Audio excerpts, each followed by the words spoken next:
morning. I now call the December 8, 2021 Administrative Briefing and Work Session of the Marion County School Board to order at 9 o'clock a.m. Please silence your electronic devices and remove hats to avoid disturbing others. I'll now ask the School Board's Attorney to explain the rules for the work session. This work session is a public meeting as defined in Florida's Sunshine Law. The Board is dedicated to full transparency in its meetings and its work. In compliance with the Sunshine Law, the Board has adopted uniform meeting procedures, including the right for citizens to participate. The Board will allow public comment regarding any work session item listed on today's agenda at the appropriate time. Speakers must fill out a request form and hand it to the School Board Secretary. After the Board and Superintendent have completed their discussion on a particular agenda item, the Secretary will call speakers' names in the order received. At the podium, speakers are asked to state their full name and address and to spell their last names. Each speaker will have 3 minutes. As required by Sunshine Law, the Board must maintain orderly conduct and proper decorum throughout this meeting. Speakers may criticize subject matter and decisions in a respectful manner, but not people.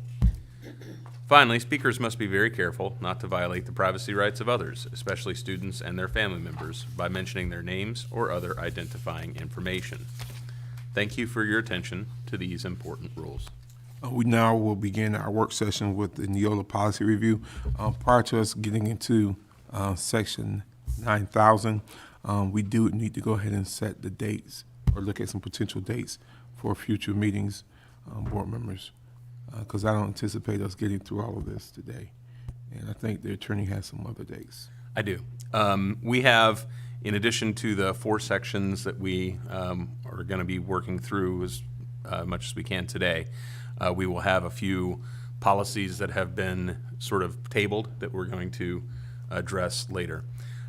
We have, I'm going to set 2 dates for us, and I would suggest those be back-to-back dates. I have 6 options, January 25th and 26th, but I note that the 25th is a school board meeting at 5 p.m. Is that correct, Ms.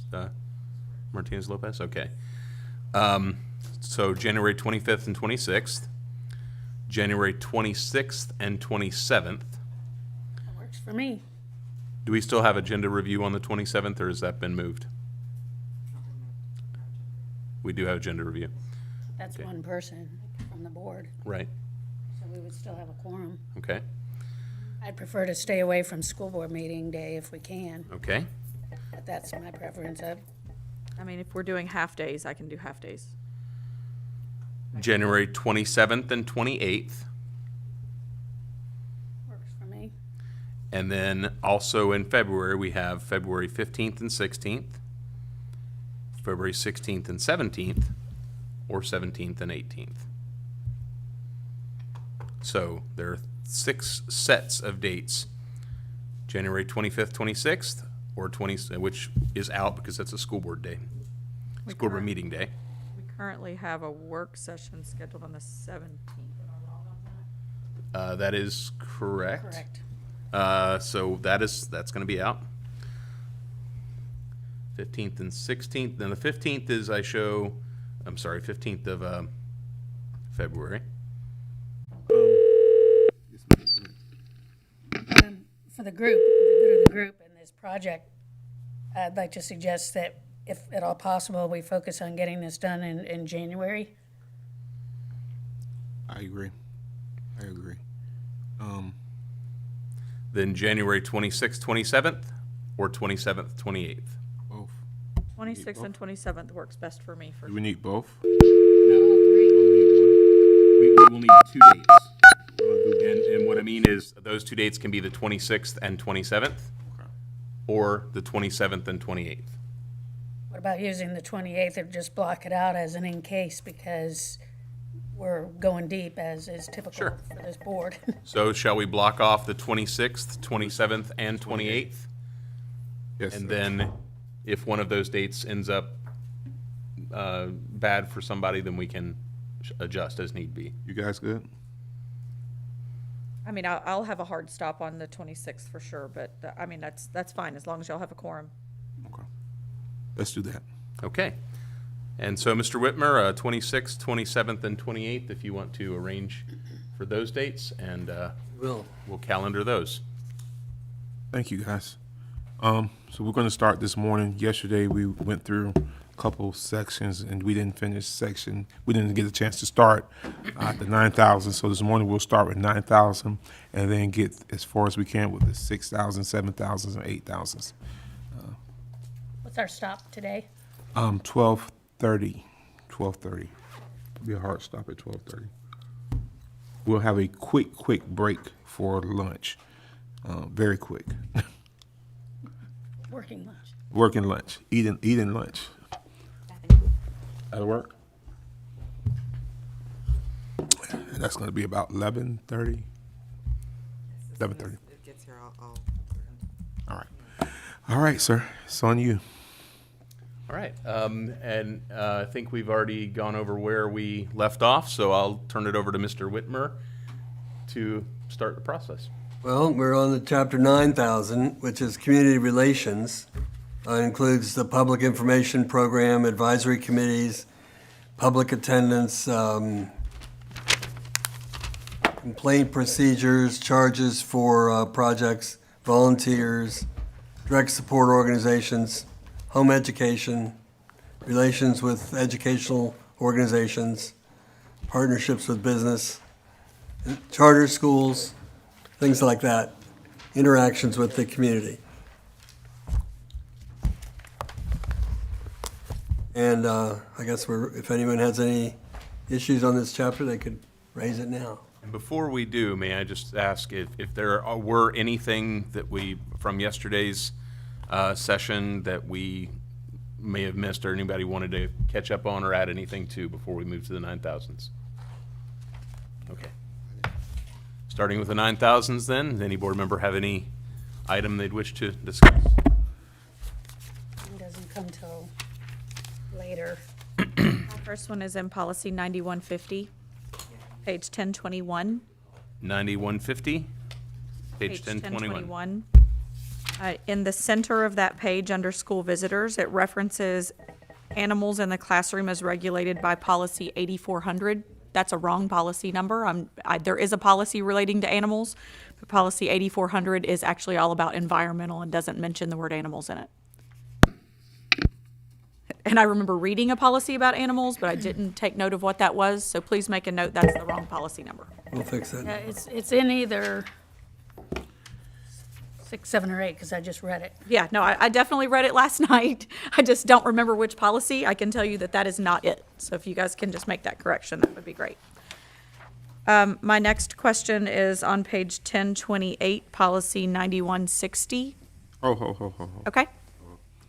So is that policy on 9150, that is incorrect policy number, correct? That is an incorrect policy number that it is referencing. Right. Okay. So if we can just make that correction, that would be great. We'll see that animal policy later today. Yes. So when we make note of that, we'll be able to, again, I wasn't keeping track of the numbers as I was reading them, but I did go to reference that one. That is the environmental policy that doesn't mention the word animals in it at all. Okay. Chair Cummings? Yes, ma'am. While we're on animals, this actually came up the day I was having surgery, believe it or not. It's amazing what people want to talk to you about when you're about to be put out. But speaking about animals on campus and, law enforcement, obviously, service animals, obviously, and then it goes on to say no other animals may be on school premises at any time. I'm thinking about the reality of schools that have therapeutic horseback riding, for example, those FFA programs. FFA programs. And also, too, I don't know that there's been an example in Marion County, but I know in other counties there are teachers and social workers typically that may be involved in puppy raising for guiding eyes. And part of becoming a puppy raiser is to be able to take that dog with you everywhere. And I realize that could create some issues on a school campus, but it has been done, and there's accommodations that have been made And so I just thought it was interesting that that was raised to me, and it was before I was tranquilized or anything, so I'm pretty sure I have the story straight.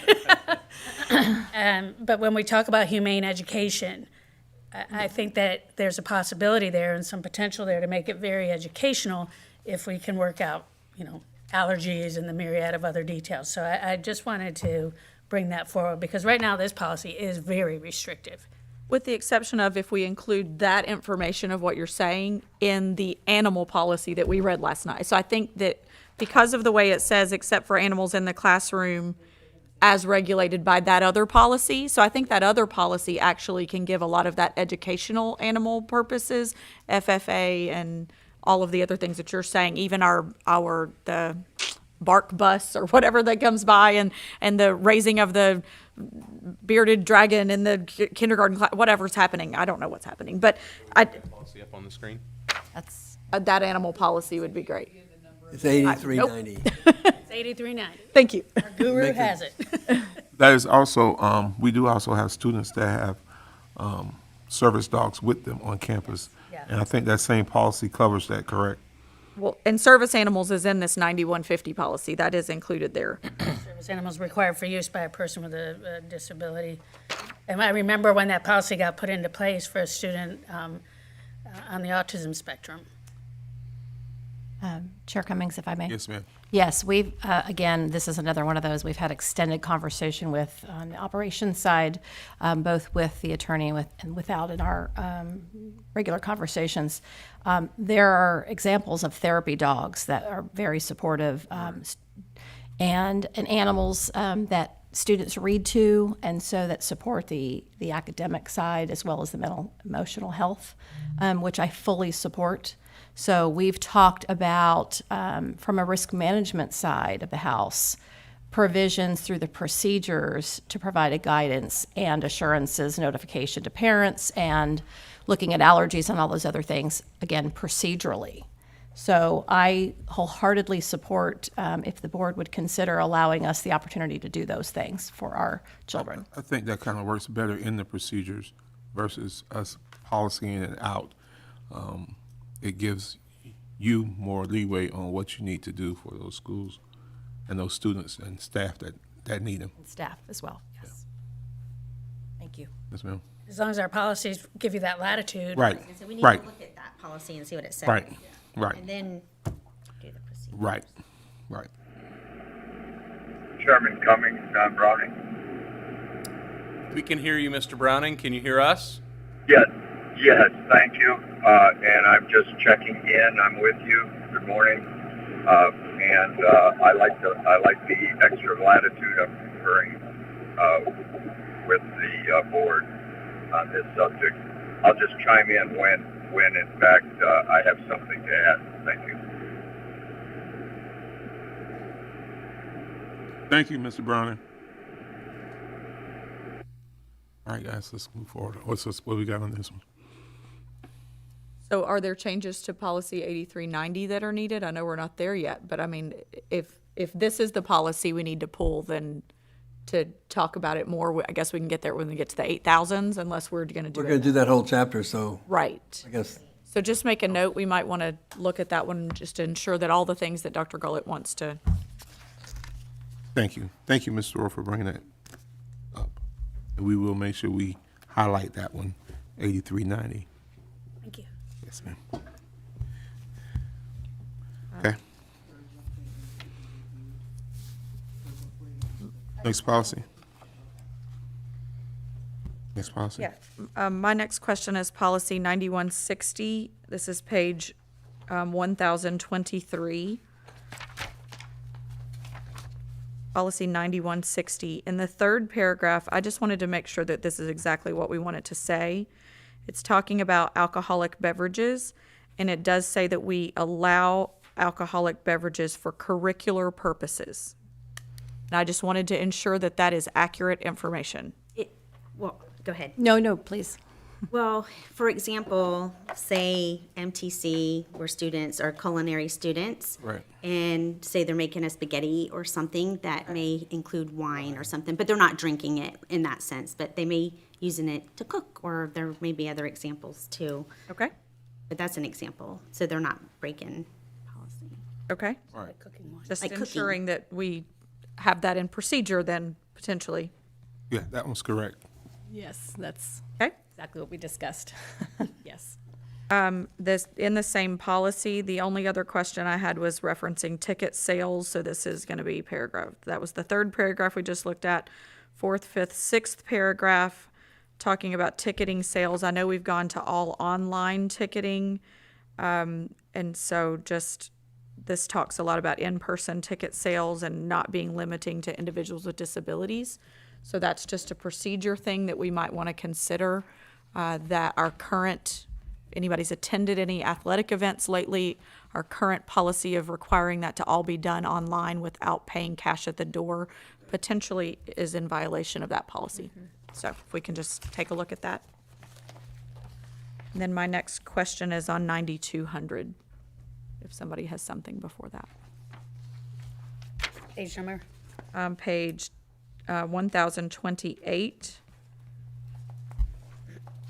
And it's just one of those background check questions again. I know we talked about this extensively the last time, that we are requiring a criminal records check for volunteers at the volunteer's expense. Just wanted to ensure that we were in fact doing that, and that's what we're intending to do. Policy 9200, 1028.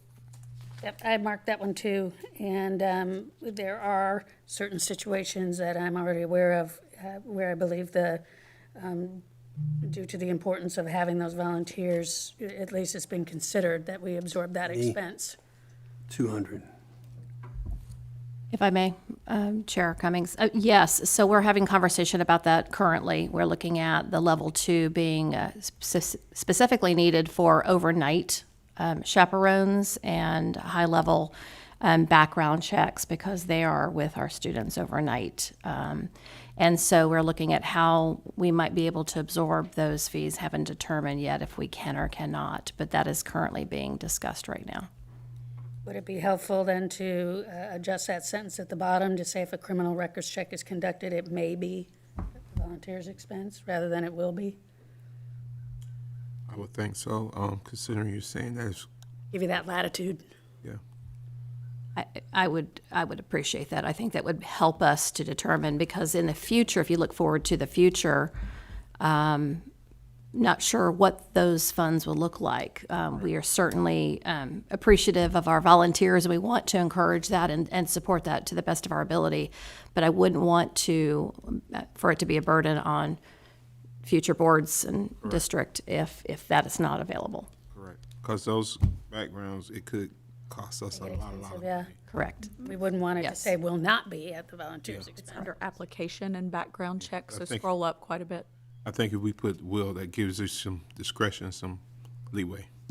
It's number 5 under that application, or Or paragraph 5. maybe. Criminal records check is conducted, it may be at the volunteer's expense. Yeah, that's what I just said, right? Right, you did. I'm just trying to help her get to the right location. Perfect. My next question is on policy 9211, when we're ready for that. And that's page 1031.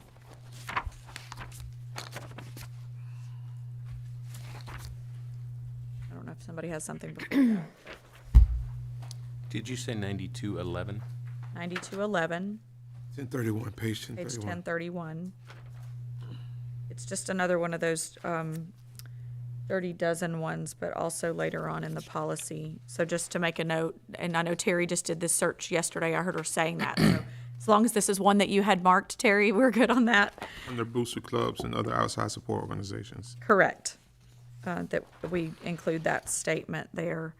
And this was just kind of a point, well, I'll have a couple of grammatical things because fundraising no longer is hyphenated.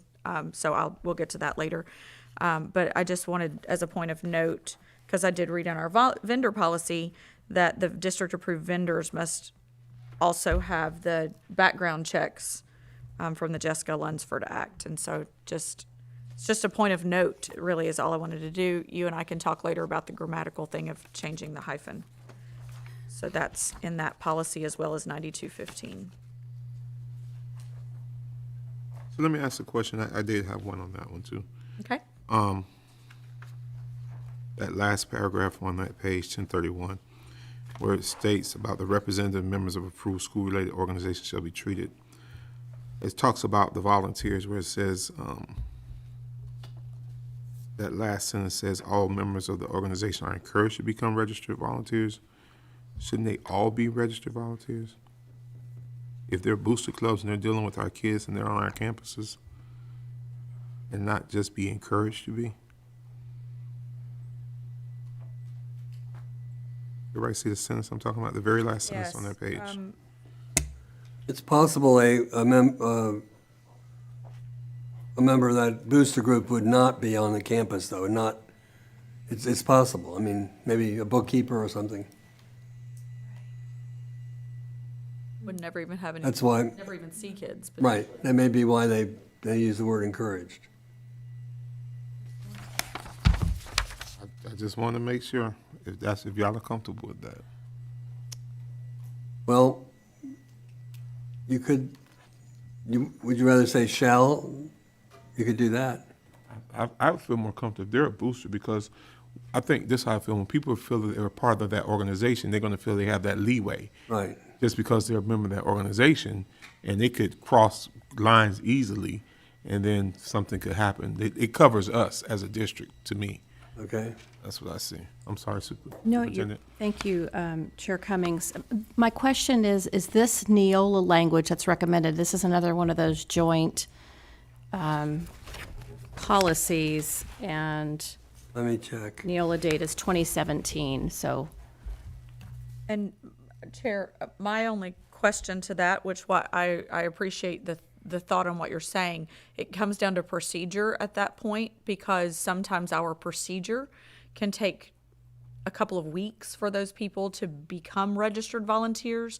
So I wouldn't want to eliminate their opportunity to participate in Booster Club activities ahead of them becoming registered volunteers.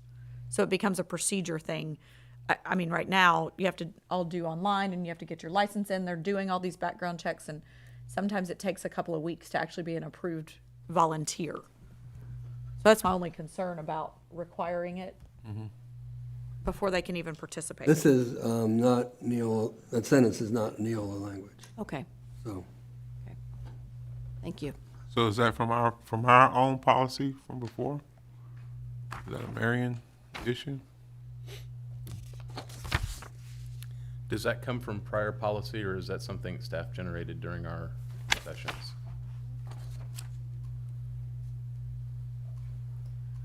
While they're looking, I'm gonna play devil's advocate, because what if we make that excuse that they're not, and then they come back as having something that we wouldn't approve, but they've already been working with the student Correct. or in the whatever setting it is.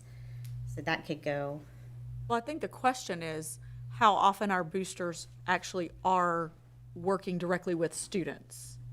And I don't totally know the answer to that. I have a pretty good indication. Oftentimes they're not. Oftentimes maybe one or two of the members of the boosters is, but the primary role of the booster club is to be out fundraising. It wasn't just boosters, though. It says boosters, clubs, and other outside support organizations, not just boosters. Okay. And that's the thing. I just, from a security side, I'd rather for us to be covered at some point versus us just being kind of wide open or leaving some gray area. Things happen.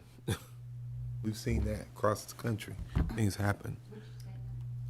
Very last. All members of the organization are encouraged to become registered volunteers. I think the word encouraged is what's questioned.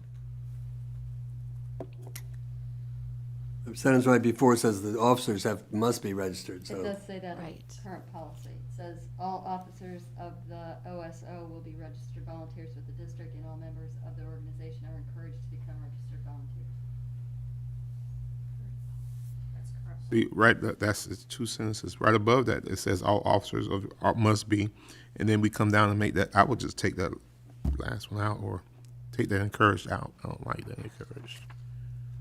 You can say all officers and members or other members. Yeah. that's Cummings now. What do you think, Attorney? What about Dr. Gallett also? Dr. Garland? Thank you, Chair Cummings. My recommendation as your superintendent is we strike that last line. Okay. Because and I hear Vice Chair Campbell's point, but if there's an opportunity that they have to come to campus, then they wait weeks. I would rather it be, have assurance that everyone is registered. And if they want to participate in boosters, which we welcome them to do, immediately go ahead and register. Get that process going. Thank you. Yes. Strike all. We're going to strike that last. Like that last sentence. So that'll just add an extra layer for when they're sending out Booster Club forms, they'll have Yes. to ensure that they also Yes. add the volunteer application form.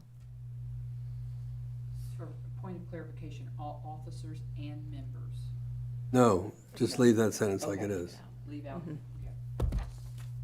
But then we're not telling members that they have to be, if we're not adding the word and members to Yeah, that. I think we need to add "and members." Okay.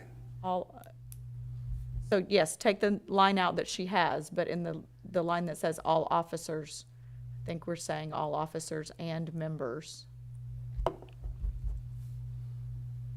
Thank you, guys.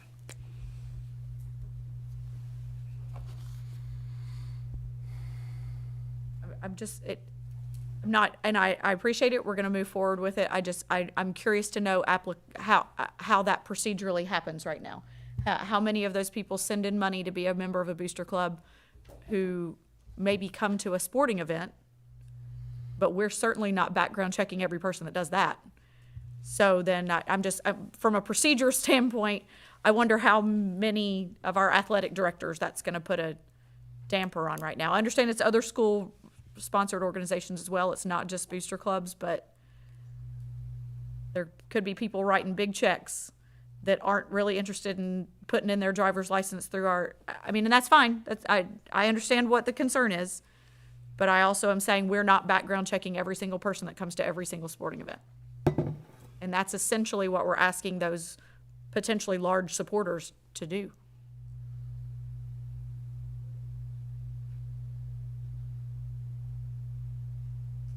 Do you understand my concern? I mean, I appreciate what we're doing and I get it, but We Would- understand your concern. Would it, no, I think it's a Very great, valid. great point. And I'm looking at the language to see, we've said officers, is there, I would have to find out from the team how many of them do not come onto campus in that capacity, where they're with our students, because this is about access to our students, right? Maybe the wording can be tweaked. So perhaps the language could be, because we're protecting our students.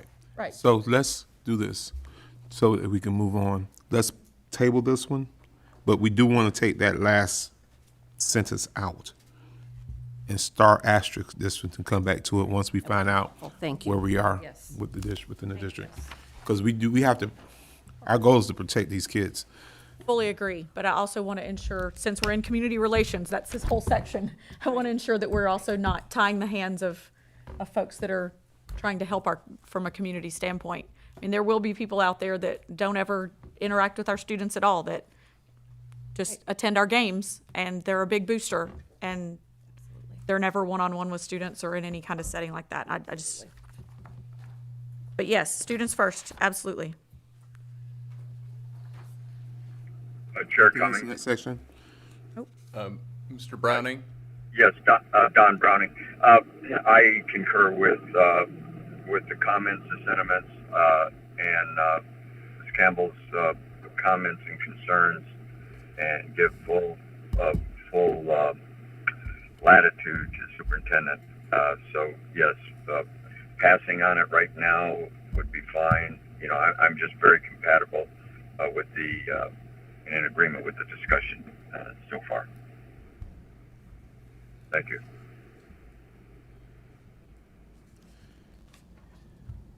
Next policy. My next question is 9,300. I'm not sure if there's a question before that. That's page 1,039. And it's, frankly, it's sort of grammatical, but I'm just curious. I don't recall, and this is actually in the very first paragraph, second line, says the excellence that is our district's standard. don't know that I've seen like our and we an awful lot through these policies, and so I'm just kind of curious from that perspective. Kind of think that is the district's standard instead of our district's standard.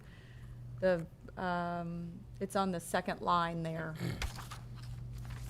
Just for consistency's sake, we don't need to spend 10 minutes on this one. I just wanted to ask a point of clarification. I would be more comfortable with that is the district's standard as opposed to that is our Agree. district's. The, it should Okay. be the. Thank you.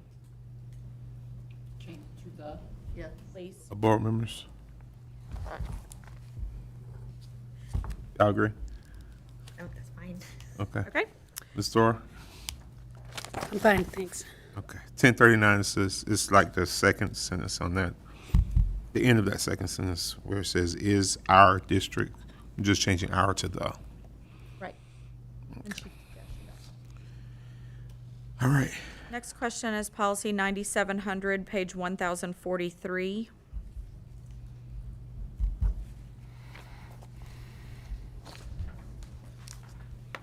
This aligns somewhat with what we've been talking about from a fundraising standpoint. Again, policy 9700, page 1043. The second paragraph here is about promoting interests of any non-school agency or organization. I'm curious to know how that fits in with some of our fundraising we currently have. Where you at? The second paragraph, policy 9700, page 1043. It's the policy of the school board that students, staff members, district facilities not be used for promoting the interests of any non-school agency or organization. Now, we had a lot of conversation when we talked about payroll deduction referencing United Way. There's a lot of promotion of that right now happening on our campuses, and that would be classified as a non-school agency or organization.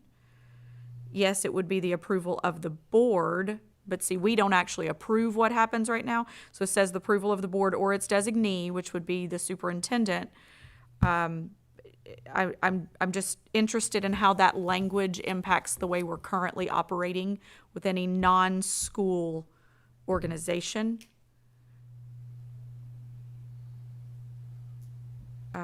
So I don't know if we want to change it or just think about it or understand.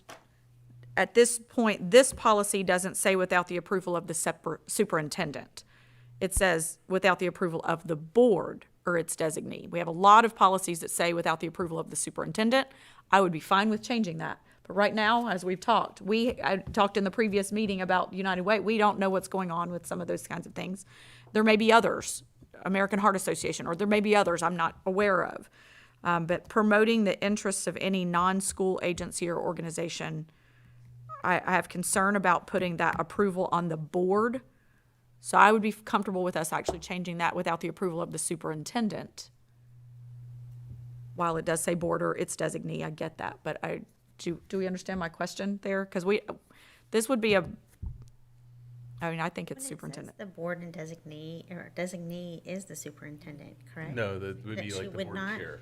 The board chair would have to approve. think it- Typically, the no, I don't- designee of the board is the board chair for contractual Okay, purposes so or there anything wouldn't else. be, I think it Now, needs to be there if in the they want. event that the board wishes to specifically designate the superintendent as its designee for a particular function, as long as it is a delegable function, something that is legally able to be delegated, that's fine. so if we change that word to superintendent, then it could be at the discretion of the principal too at the school. Because like, when I see that, it could be, Right. in different, what do you think, Dr. Gullett? Appreciate this conversation. I think that we have some work to do procedurally on this, and so I appreciate the board's discussion and providing some guidance. My great concern over this is the last line about construed as an endorsement of said cause or group from a superintendent standpoint, because that is currently what's happening. And so I always want to protect our students from that. And so we're working on that from a procedure standpoint. So appreciate the board's support in allowing us to ensure that our staff and our students are not being caught up in an endorsement by the district with organizations that are not our core purpose in our work. Does that make sense? I'm happy to answer any questions if that's not really clear. Mr. Cummings? Yes, ma'am. So, taking that further, suggestions from your point of view that will help align this policy with your goal?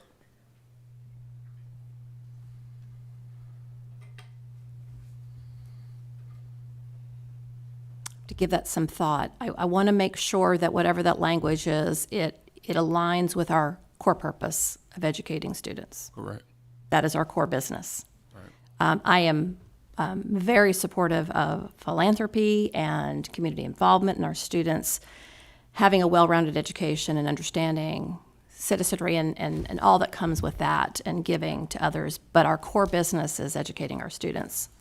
And so I don't want there to be conflicting language that could be misunderstood by some. Our students are not, their business is not fundraising. And I do not want our students to be in a situation where they're expected to do something that is a hardship for the family or limits their access to programs and activities and education. So that is what we're working on right now procedurally to make sure that no child is limited to access opportunities and participation to anything that the district offers because of a lack of ability to contribute to a cause. I'm very committed to that. Every child should have access, and there should be no restriction on that. I agree. So maybe we could table it and then she could work with that Yes. language. That's another asterisk, 9,700. Terry? Yes, sir. And this would be one policy in which it's an example of something that's called the cascading designee failure. It would be, we would need to make sure that we don't, and I think the superintendent has a good understanding of this, but where we have a policy which says the board or its designee, if the board designates the superintendent, for example, superintendent means superintendent or designee, right? And then the designee may be the principal. Well, principal, the term means principal or designee. So who does the principal designate? The secretary. And so essentially a function which was the board's function Has been relegated. has now been relegated Down. 3-4 steps down the ladder. Diluted. So, right, so we have to always remain cautious of that sort of thing when we're dealing with these issues. So- And that's something that in the operations side, I'm confident that the superintendent would catch and be aware of, and we need to make sure that training for staff and principals incorporates that.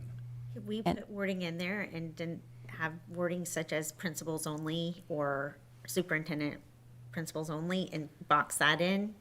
As, so they can't let that trickle down to, Because we don't want to get all the way down to the bookkeeper. Right. Or not saying that they're not competent enough, but the further away you get from the board and the superintendent, the further away you get from the Well, mission and the vision of what we're trying to do. Exactly. I'm much more confident that where superintendent is the person, and it means superintendent or superintendent's designee, that's taken care of through the superintendent's operations and training. Okay. My concern is where we have the board, and it says the board or its designee. The board's designee typically, in nearly every case, would simply be the board chair.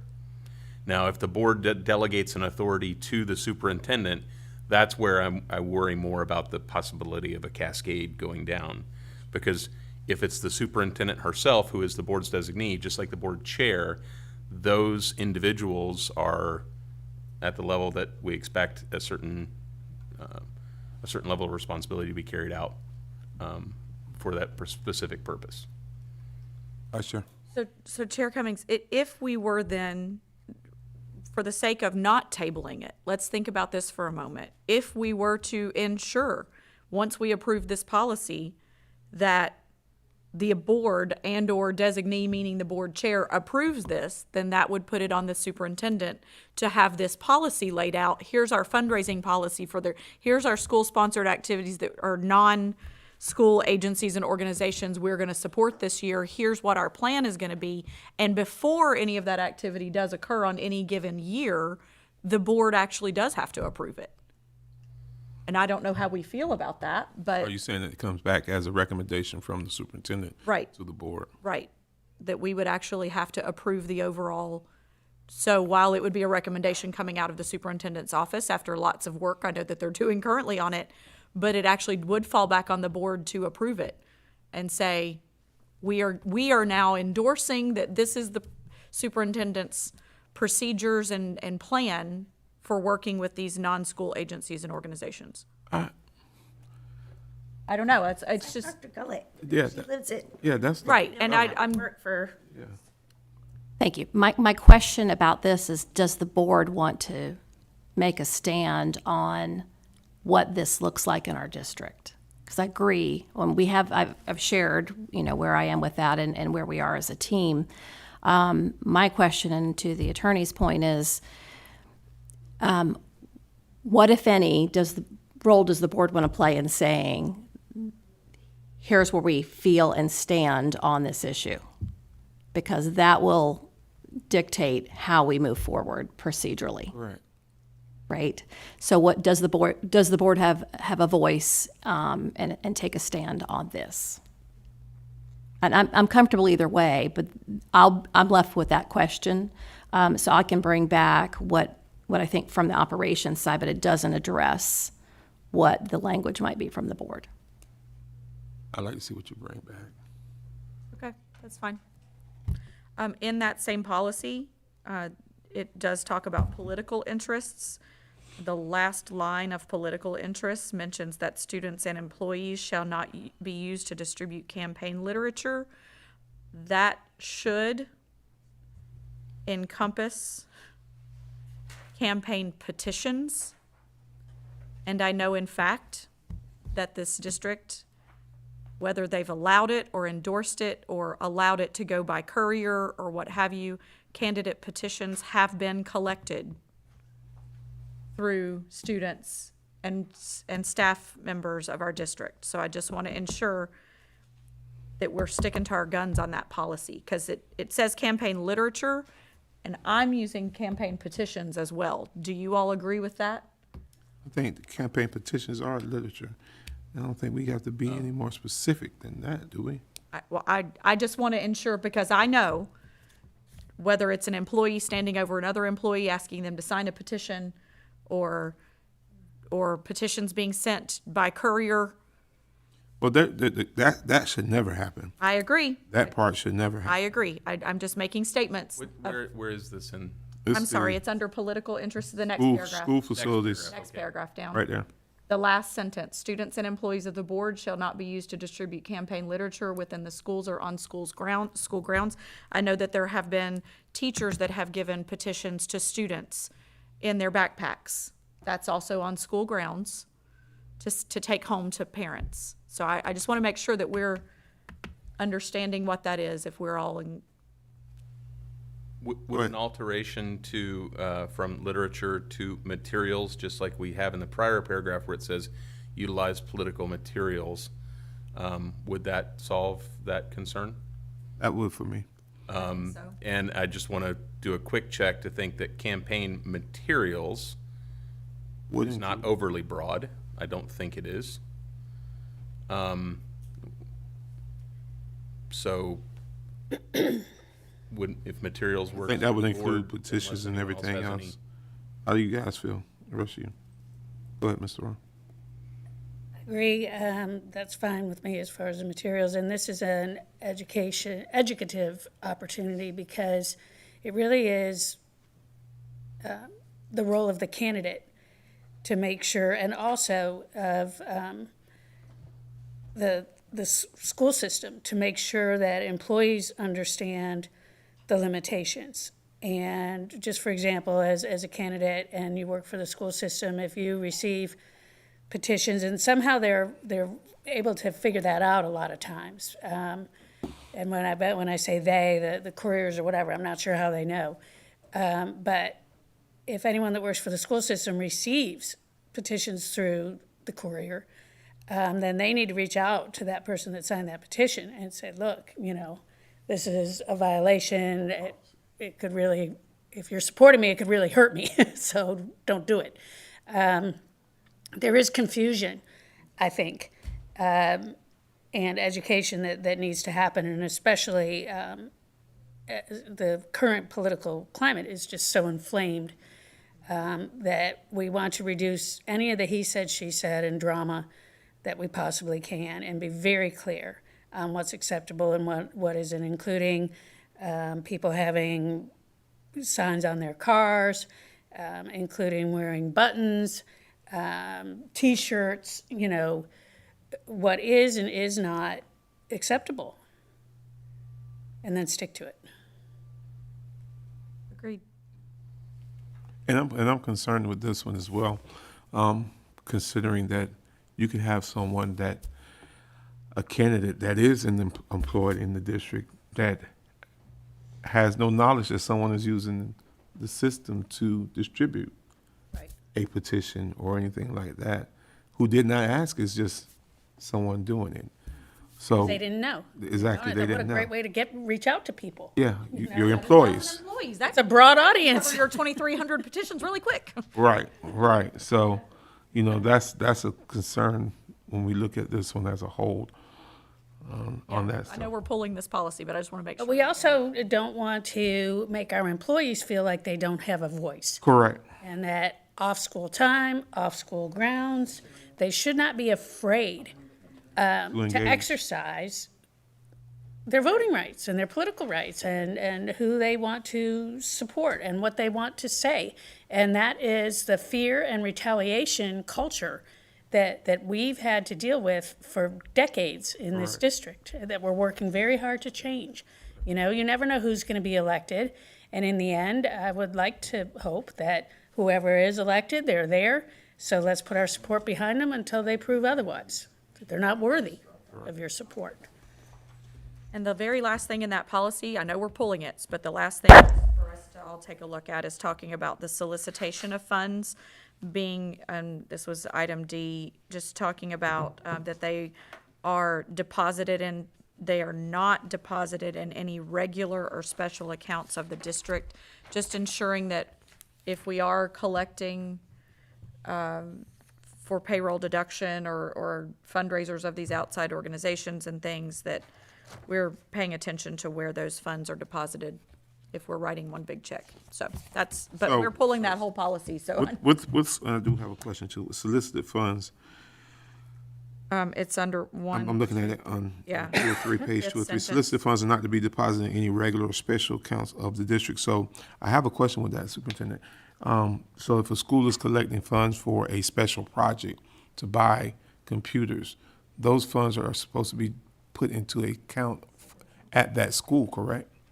Yes, Chair Cummings, that's correct. There should be a line item that tracks any donation, contribution, anything that we can follow in finance to see how the money's being spent, where it's going, how it's coming in. And who is over those funds? The principal of that school or who?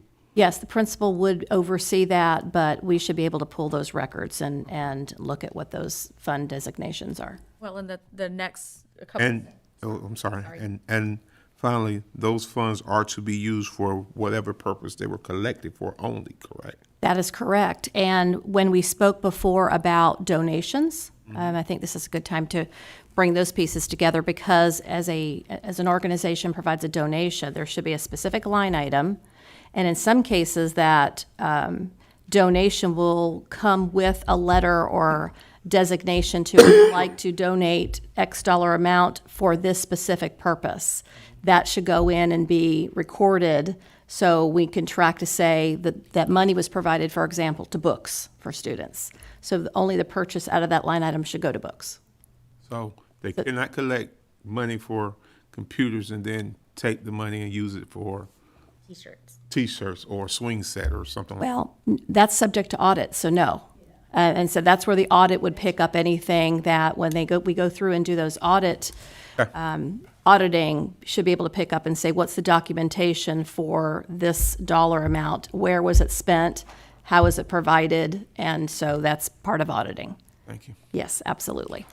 Just want to make sure. Yes. I'd also point out here that the policy as drafted, it does not permit crowdfunding. So, Permit what? I'm sorry. crowdfunding.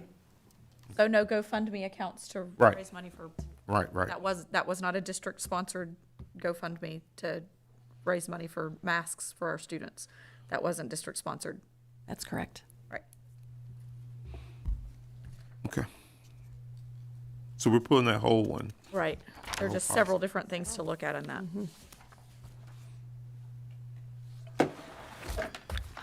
The next policy, 9700.01. This is specific to page 1047, so this is under general advertising guidelines. I'm curious about this policy, and I know I only have one more question out of this section, so maybe we'll be done by 10, hopefully, in this section. I don't know that that's, I'm not trying to hold us to that. But under item B, under general advertising guidelines, this says any advertising may become permanent or semi-permanent. Part of the school requires prior approval of the board. We have multiple athletics scoreboards, for example, that we haven't raised the money, we haven't given the money, we haven't had anything to do with the money, and they may have a sponsor on a permanent board, and that has not come before this board for review. Where are you at? General advertising guidelines, page 1047, item B.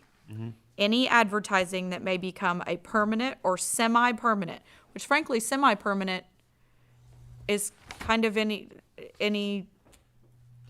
banner almost could be semi-permanent depending on how it's put up. But part of the school requires prior approval of the board.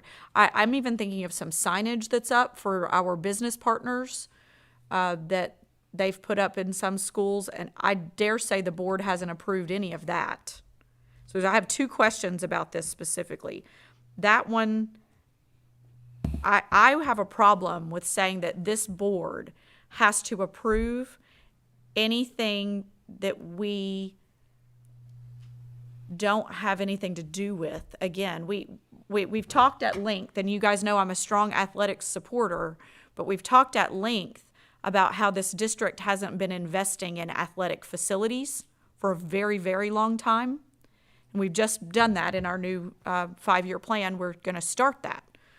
But when we have athletic facilities that are falling apart, so those booster clubs have gone out and raised money, and in turn for that fundraising have now given a sponsor some advertising space on the outside of their athletic facilities so the school's able to enhance their facilities. This board doesn't need to be approving that, in my opinion. Why wouldn't this board, I would have an issue with that one, Ms. Kim. I'll tell you why. Okay. Because it's still our schools. They're still our schools. And it's like we're giving away our authority as a board to the booster club to determine what's going to be placed as signage on the outside and who those sponsors are. What if those sponsors are, people do good things all the time and still have bad reputations or bad politics or bad beliefs. So I still think we need to have some governance overseeing saying that versus just giving it to the booster club or whatever organization that gets those donations. So if that's the case, then we're going to have to really change how we're doing this right now. Because I understand what you're saying. I think right now we have some signs that have been donated by some businesses, correct? Sure. Scoreboards and different things, and they get that free spot of advertising, and For it a did certain not, price. and for a certain price, and they did not get that approval through the district. That's what you're talking about, correct? Yes, because it's on the school again, the district, this is where I want us to be very careful. I hear exactly what you're saying, but this one line has caused me a lot of thought because, again, our district for many, many years has not done anything to support our athletic programs, That's baloney. okay? The athletic facilities. That's, To upkeep hasn't done athletic anything is a facilities. very broad statement. Okay, I'm so sorry. Yeah, we've done To stuff. We've done enhance the stuff. upkeep, Wordsmithing things all the time. That was a pretty interesting comment that you just made. I'm sorry? For somebody that's so particular with your words, that comment that you made was interesting for me to hear. shall I Okay, say. so our district facilities work plan has not included athletic facilities for a very long time, until this upcoming 5-year district work plan. So my apologies if my previous statement was out of context. Now I have put it in context. This district has not put dollars towards the enhancement of athletic facilities in a very, very long time, including middle school air conditioning units. I could go on. However, those schools, especially our older schools, have done a lot to try to enhance them through outside funding and outside support. And because of that, they have sold sponsorships for scoreboards, for outside signage, other things to enhance the facilities on their own campuses without district funding support. At this juncture, this board has not been approving those items to be moved forward. If it is in current policy, and I'm not sure if it is, but if it's in current policy, then we have not been operating by policy because this board has not been approving those things. Mr. Powers? I can reserve, I just, a quick comment also on that. We have occasionally requests from,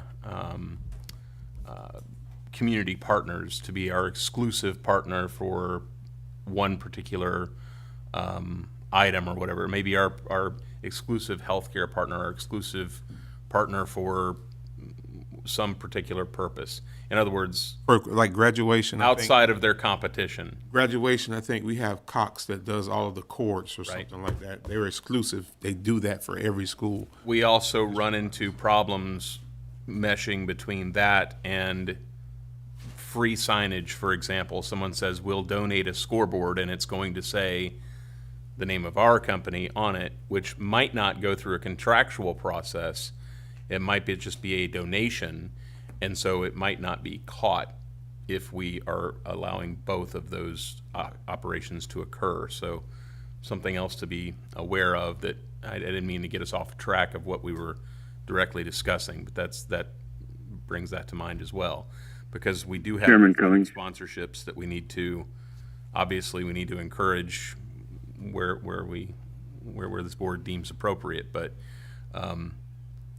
we also get into battles of whether something is contractually permitted, as well as someone wants to donate an actual physical spot Correct. and put their name on it. So those are concerns that I think are brought up by what you're discussing. And there is a separate policy on naming of facilities.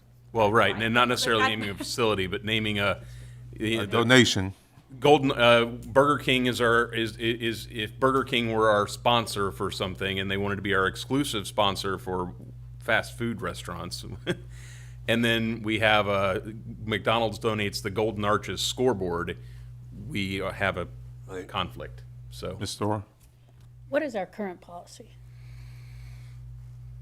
Chairman Cummings? Give me a second, Mr. Browning. We got a question on the Yes. floor. This language appears to come from Neola. It's an option. This is an option that Neola, among all these different lettered paragraphs, they're options. I would like to know what our current policy is on this as well. It's 9,700. Mr. Browning, go ahead, Mr. Browning. Yes. Thank you, Chairman. I'm in a situation where I can't speak that much, but I would like to concur. I was listening to the dialogue with Board Member Campbell, and I concur with those concerns.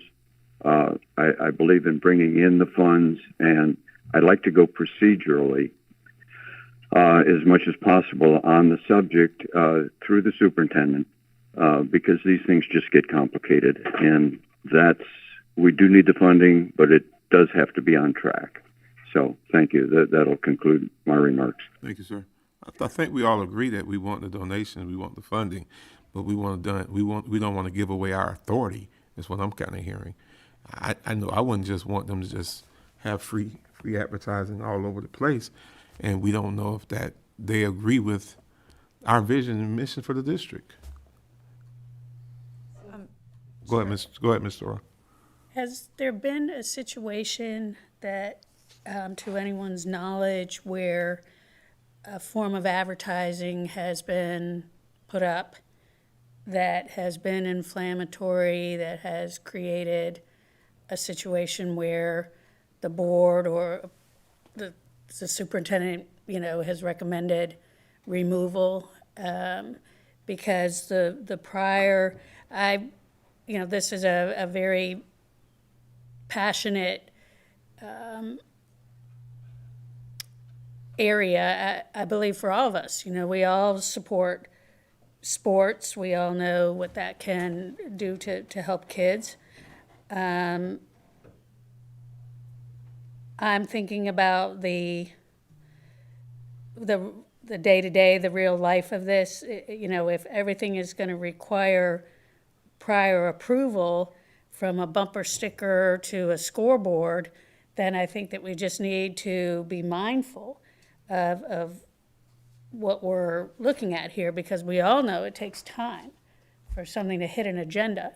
And if you have someone with an open wallet that really wants to be up and ready for the start of, athletic season, whatever the sport, we certainly don't want to squelch that. Those are a couple thoughts I have. So one of them is a question. Have we been in this position where this has been a problem in the past? And I don't recall having anything come across since I've been on the school board that requesting prior approval. Yes, we approve business partners, and it becomes implied then that it's on the marquee, and it may or may not be on a scoreboard. So Sure. our current board Oh, sorry. Am I good? Our current board policy says advertisements may be rejected if determined to be inconsistent with educational objectives of the Marion County Public Schools, if inappropriate or if inconsistent with guidelines set forth in this policy. Above it, it says, each advertisement must be reviewed in advance for age appropriateness. The superintendent or his or her designee shall screen all advertising and may prohibit the same in his or her discretion. Okay, That's that's very helpful, because that makes me feel much more exactly comfortable, because then you've got a quick turnaround time. correct. It also goes on to say that the inclusion of advertisements in the school district facilities or on other board property does not constitute or imply endorsement of any product, service, or other. Good. So this is not our current policy, and it's clear that we don't really like it. Like this language. I just don't want, and I'm just. Those provisions are in this policy. Right, I think it's the prior approval part by the board that we're stuck on. Right, and I think the superintendent needs that. I just don't want us to have and I'm just gonna make up a name, the National Organization of Nazis or something, donating a scoreboard to a school, and then now they have their logo up there, and we didn't know anything about it, nobody approved it. That's going to be detrimental to this district, because it almost says that we endorse that. So that's my concern. And is the board the right person? And if there were any concerns, I would think that with the relationship that we have with our superintendent, that it would be, brought Correct. to us, and there's a trust factor Correct. there.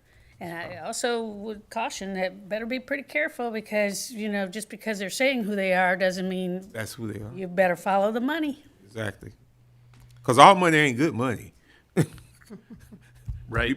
I was just going to point out the fact that Georgia's Adopt a Road program, the Knights of the Ku Klux Klan, Exactly. adopted a road. Exactly. And put their name on a road sign beside the road. Exactly. And it created and they won a ruling in the Georgia High Court regarding that. So,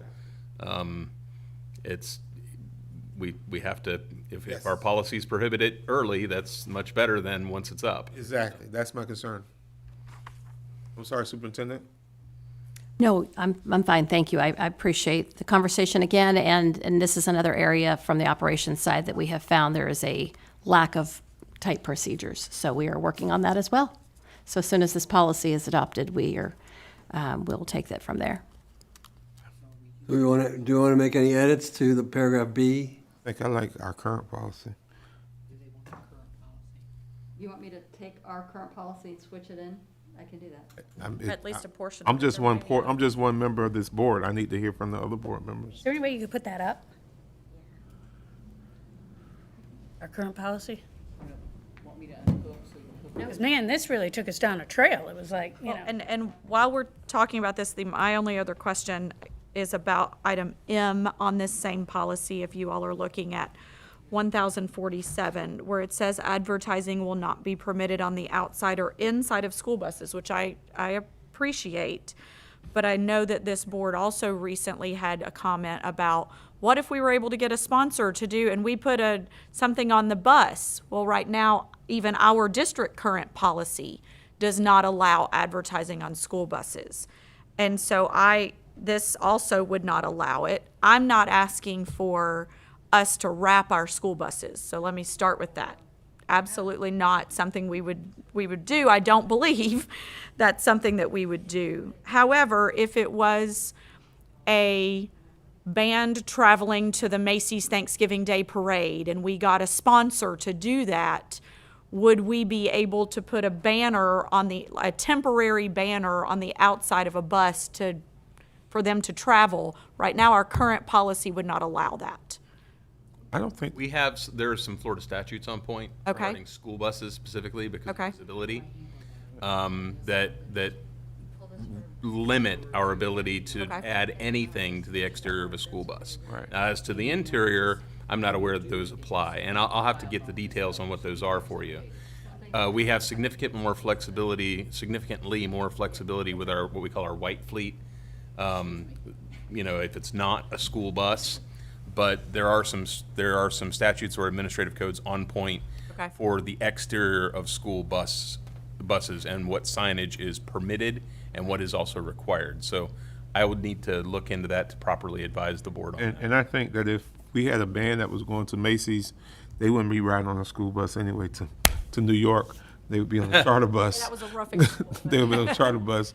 But But driving to Orlando. But I do understand what you're saying with that advertising. The concern with me on this one is, as far as there is a huge voice out there saying that we're indoctrinating kids and all that kind of stuff at school boards and stuff like that. So that advertising on the buses or in the buses parlays into that crazy belief. So I'd rather keep it where we don't put the signage up in buses and stuff like that. So There was a significant interest going back, I'm looking 2010 to 2013, in school bus ads for districts. And there was a bill that was going to be introduced. I'll have to track down whether there is any permissibility regarding those things anyway. And if it's something about, hey, if you're putting someone on the bus, hey, we're getting ready to have FSA testing or whatever, and we're talking about encouraging the kids for testing inside the bus, I don't have an issue with those type. Eat your breakfast, those type of things. But something that's just outside advertising, I would personally have an issue. Ms. Thor. Yes, I've always felt like buses were a missed opportunity for messaging. Right. It depends on the message. So this might be an area, and I'm looking at you because I'm thinking of the good work you did to get us together with the county commission recently, and the zero transportation, the safety part of it. Wouldn't that be an interesting thing? Because we know how important bus safety is. So to somehow work in that sense as a community where, and I don't know if we can make money off of it or not, but maybe we could, safety messaging, things like that. So the message has to be productive. Make it bigger, a little bit bigger. In conjunction with some school-related or safety-type function versus outside. I think this is talking about outside advertising. I know. And But if it was something that we were getting sponsored by, this safety message sponsored by. Yeah.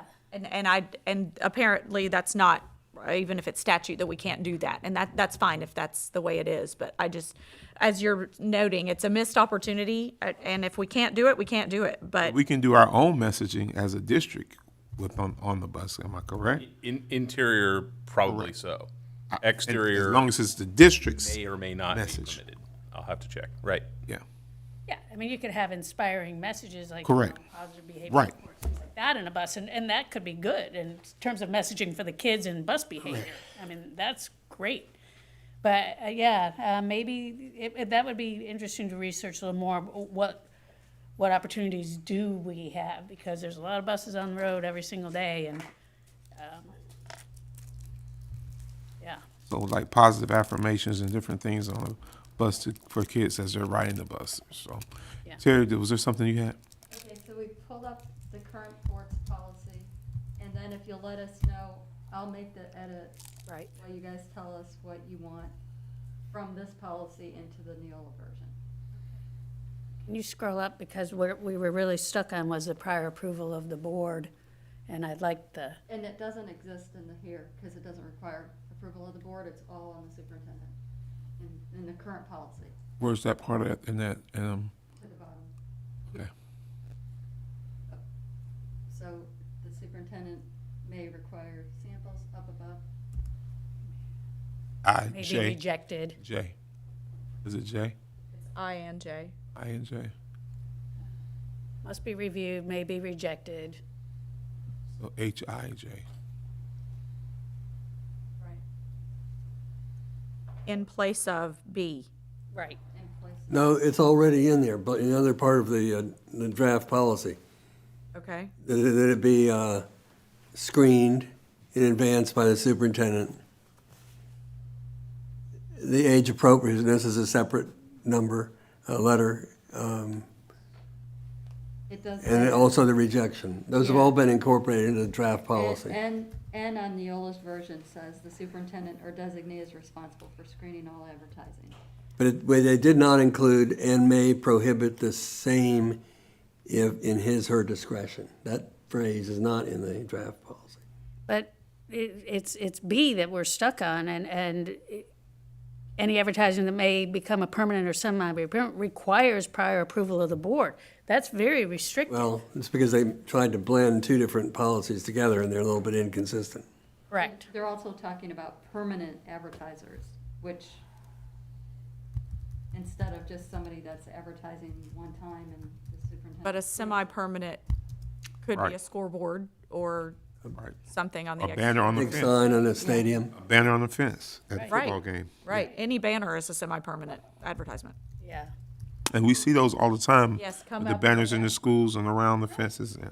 Do we want to change then prior approval of the superintendent I there? think we want to remove item B altogether, Okay. personally, but that's, I mean, because I think everything else about that is covered. I'd rather leave it in the superintendent's hands, guys. It's also more workable Right. That- in the real day-to-day. What do you think? Yeah. Chair, if I may, I have a question, Attorney Powers. Because superintendent indicates designee, and if this is policy, and an employee does not follow and get superintendent approval, is there a violation of the policy? If the superintendent, everything for which the superintendent has a designee, the superintendent needs to specifically designate that person. So in other words, not all principals are your designee. You may delegate or designate a specific duty to a specific principal. So if you have not delegated that particular thing, one of the problems with the designee language is always the fact that unless there is a somewhat time-consuming but very positive transfer of power in which you say, by this email, I am authorizing you to do this or fill out this form or whatever the case may be, someone may presume that they are the designee when they in fact are not. Which is my question. Right, and so that is, it's probably a training issue for operations, but in order to ensure a positive handoff, the co-pilot factor, you know, when the pilot hands over the plane, the pilot needs to be able to say, you have the airplane, this is, you know, and I've given you authority. So until those procedures are in place, and so to the board's conversation about this, wanted to be real clear about that. So unless that has been articulated, there's no presumed designee, I have authority, and therefore I can just decide what might be an appropriate advertisement. Right. And until and unless there's something that has It would been be stated. Procedurally, you may say that all principals of schools are my designee for a particular purpose. You know, and you may say specifically that, I mean, as long as there is some positive transfer in which you are clear that you have or do not have a designee, which can be a burden, that's what you'd have to do is make sure that you positively affirm or disaffirm someone being a designee for a particular purpose. So the issue is, we don't want her to designate someone and then they Therefore, for designate- advertisement- and they designate another designee, and this person is the custodian saying, I'm acting on authority of the superintendent, and that has not been so. The way that I would probably characterize it is if I give my wife the credit card and my wife gives the credit card to my daughter and my daughter gives the credit card to her best friend, Right. Right. I may end up with an Amazon account that I really am not happy with. Exactly. Cascading financial failure. That's it. So, I would need to just make clear that It's only to your wife. This card is given to you for this purpose, or if I'm going to give it to my daughter, it's for this purpose and nothing beyond. Yes, ma'am. Ms. I Thorpe? have an idea. How about this? If the superintendent is going to designate, and it's going to be to principals that we put in the policy, that whoever the designee is will get a copy of this policy along with their designation, because they're going to be responsible. Because I like this policy because it really spells it out in advance what the advertising should and should not reflect. And as long as the designee and the superintendent and us are aware of it, then you can hold them accountable. I can't see you spending all day approving banners, Right. But I don't want you to get caught up because Right, someone made a right. bad decision. and we don't and either. said it was you that authorized that. Yeah. It's the designee, to be clear, that there's not a presumed designee at large. Right. 7,000 employees, just anyone could be a designee because nobody knows who that is. And so I'm a presumed designee because nobody told me I wasn't. Right, and that's not the way that designee works. I just want to be sure that we've had that conversation here, so the board hears that and we know, and that I could be comfortable with it, because I don't want there to be any unintended consequences that we weren't clear about that.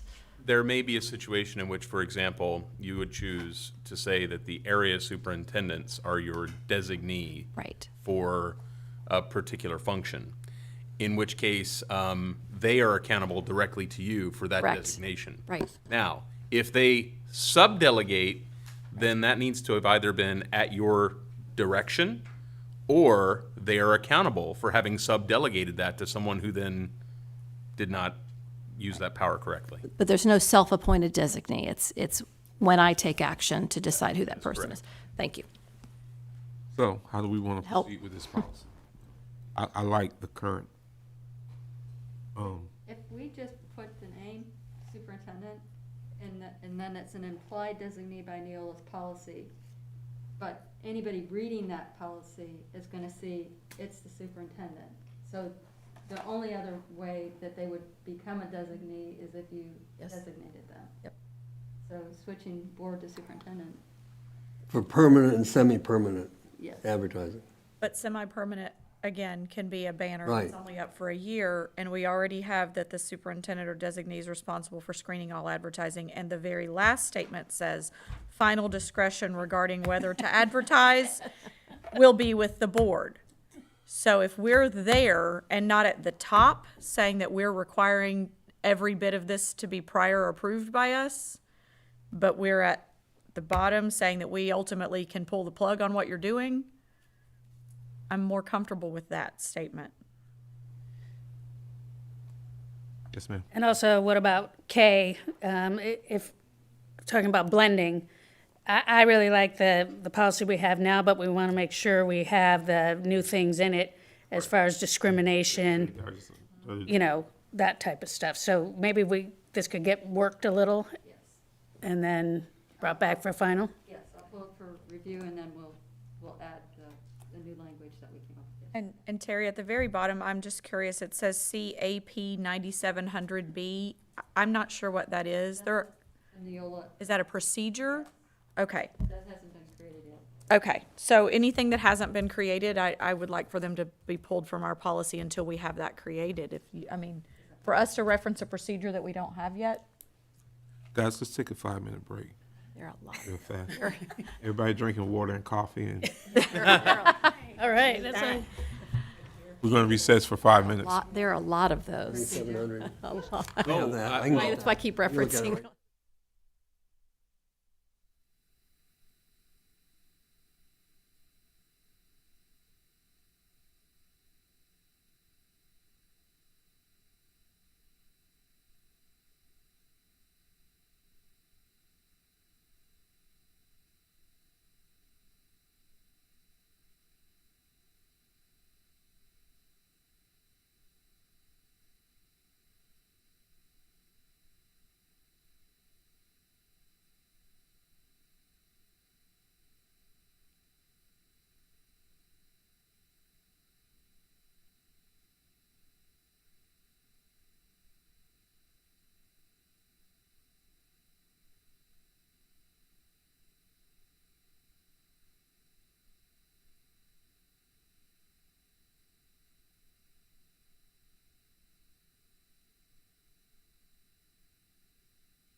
Guys, we're back on. So we're going to continue. Ms. Campbell, you had another one? I'm sorry. Sure. The last thing in the section 9,000, which is just a Florida statute change, policy 9800 specific to charter schools. This does state that the school board oversight responsibility for all charter schools situated in Marion County, and according to statute that was just written and signed in this year, actually, that actually now also is not solely the responsibility of school boards. State colleges now have the opportunity to do that. And that's the only other change I have in 9,000s, so I'm not sure if anybody has anything else. My apologies, Ms. Campbell. What 9,800, page number? that is page 1,050. It's the very first line. It says that school board oversight, basically responsible for all charter schools situated in Marion County. And statute will now mean that we are not the only one that has to be responsible for those. Certainly, we are responsible for the ones we've approved, but moving forward, that's not. Like us to strike the first sentence? Just if Neola wants to check on how the new statute impacts that, I can look at the latest version and see if they've changed it yet. okay?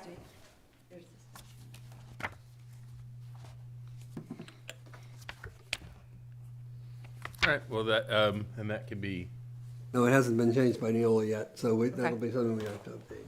Okay. I'll pull for review. What is this? Yeah, it's just, it's basically the first line. I mean, that statute number empowers the school board oversight responsibility over all charter schools, and that's, again, not current all statute. we need there is pull for review, correct, and then clean Yeah. Yes, It just needs to be in compliance with the new statute. please. All right. catch. Let's go to the 6,000 series, guys, which was finances.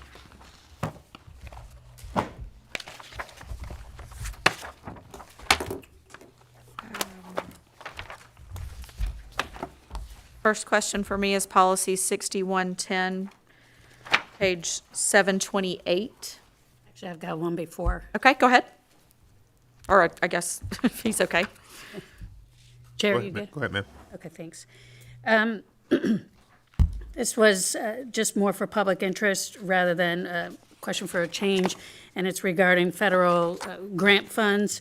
And I just think it's important for the community to know that no federal funds received by the district shall be used to develop or distribute materials or operate programs. Which policy are you What page number? Page 728, A, B, C, and D. 6,100, no. 61, And it is policy number 6110.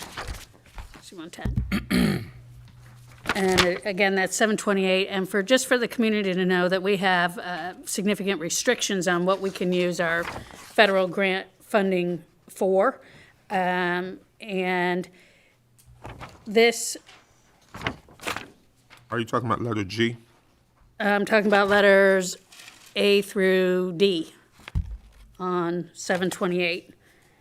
And this is a policy from Neola, so it's recommended. I'm not sure what our current policy says, but I do think it is important to know that our grant funds, at least according to Neola and hopefully our district, won't be used for things like distributing legally obscene materials to minors on school grounds, providing sex education unless it includes the health benefits of abstinence and HIV,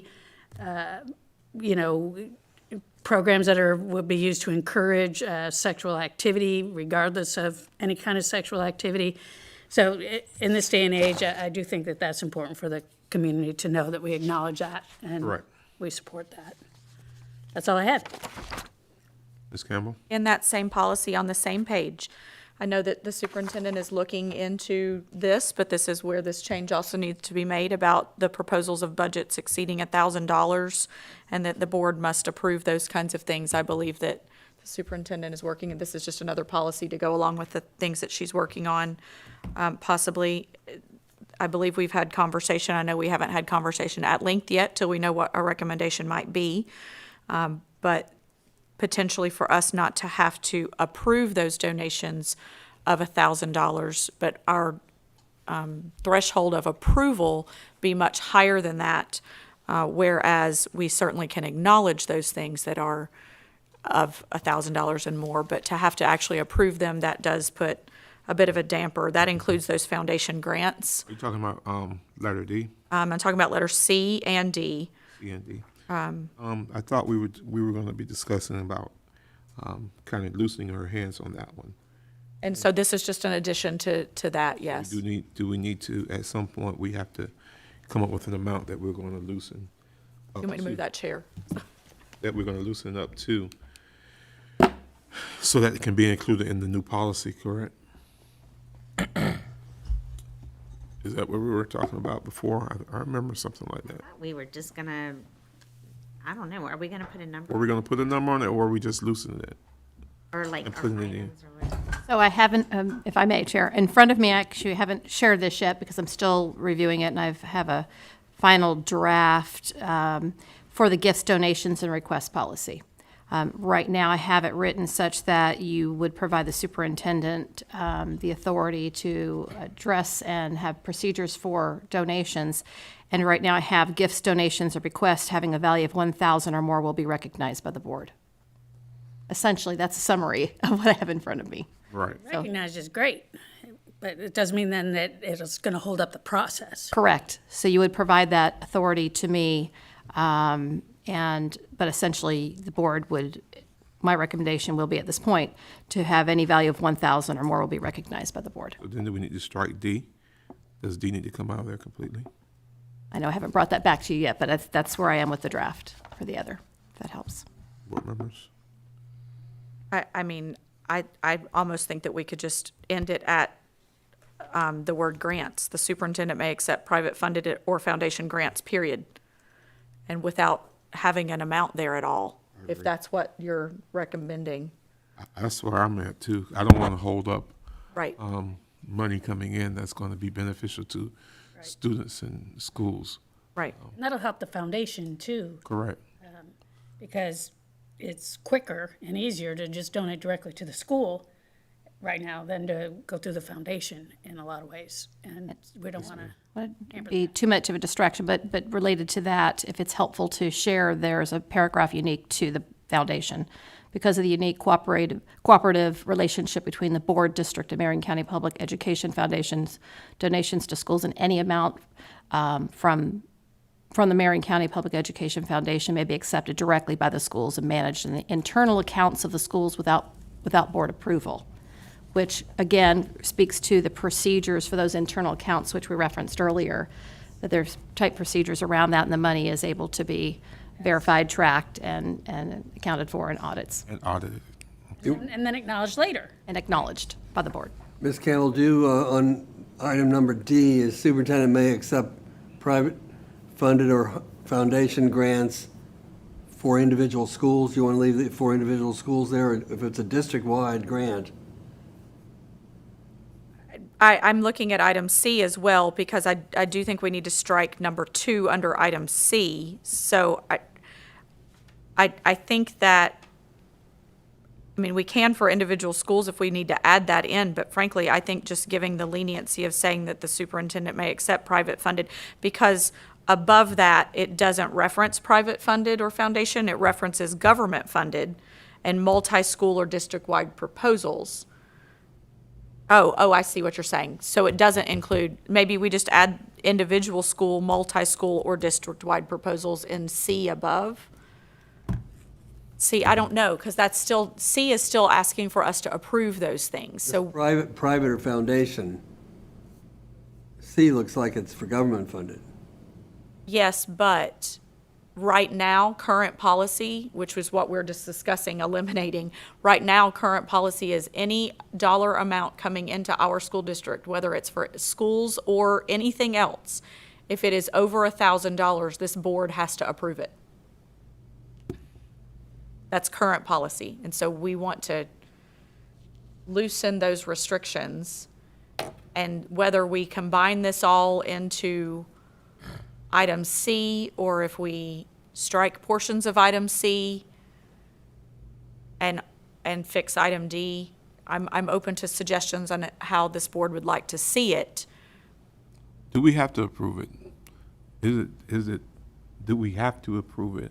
Can the superintendent approve it? I think we have to approve government-funded proposals, I think. Do we, maybe? Honestly, I don't know that. I know that is it I statute that think we have? most government funding would expect to be approved by the governing By the body. board, Yeah. right?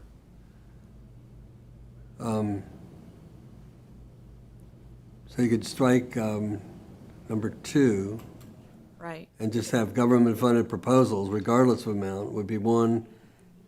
And then multi-school or district-wide proposals, For approval. and that would be wherever the funding comes from. Yes. So I'm striking. And then D would be for individual schools, to no limit, the superintendent can accept that, Right. So if you strike privately 2, funded. if you strike 2 and just have C 1 and 3, or 1 and 2 Right. now, and then leave and change D to take out the amount. Yeah. Chair, if I may, as a matter of, I just want a point of clarification because of the comment by Board Member Thrower into this about grants. We bring all of those to the board through the agendas already because they have express purposes that we do for our students. Because that's a very unique set of dollars and they are prescribed federally for how they should be used. So that's already going to be on a board agenda. Yes. So I just want to make that would be clear. in C, yeah. Yeah, so, okay, thank you. I'm just thinking as to C1, government-funded proposals regardless of amount. If it's a, I guess, it probably wouldn't be, in that case, a true grant. It would be a donation. But I'm thinking if we had a local governmental entity which were going to give us a relatively small dollar grant for a specific purpose, would that be held up by this process? And if it is a relatively de minimis amount, should we name an amount? I don't, just something for the board to discuss if you feel the need. I'm thinking if there was a $250 scholarship that was going to be given as a sort of as a grant, I guess, for by a local government entity, would that then require board approval, or is it something the superintendent could? I would think the superintendent could. I would think the superintendent should be able to handle that. Well, then C1, as stated, Government funded. might create a problem for that. That we need to add an amount there, is what you're saying? In excess of a certain amount that we need to, Hold on, But Terry, We actually, this is a problem, because we have, I know we get like $4,000 grant from the local government for, sports. So that would put a problem, because that, if we could put an amount that she could approve, then we wouldn't have to keep bringing that to the board every time they give that grant. I mean, I wouldn't want anything to be in the way of the superintendent or the board being able to rapidly utilize a governmental entity grant.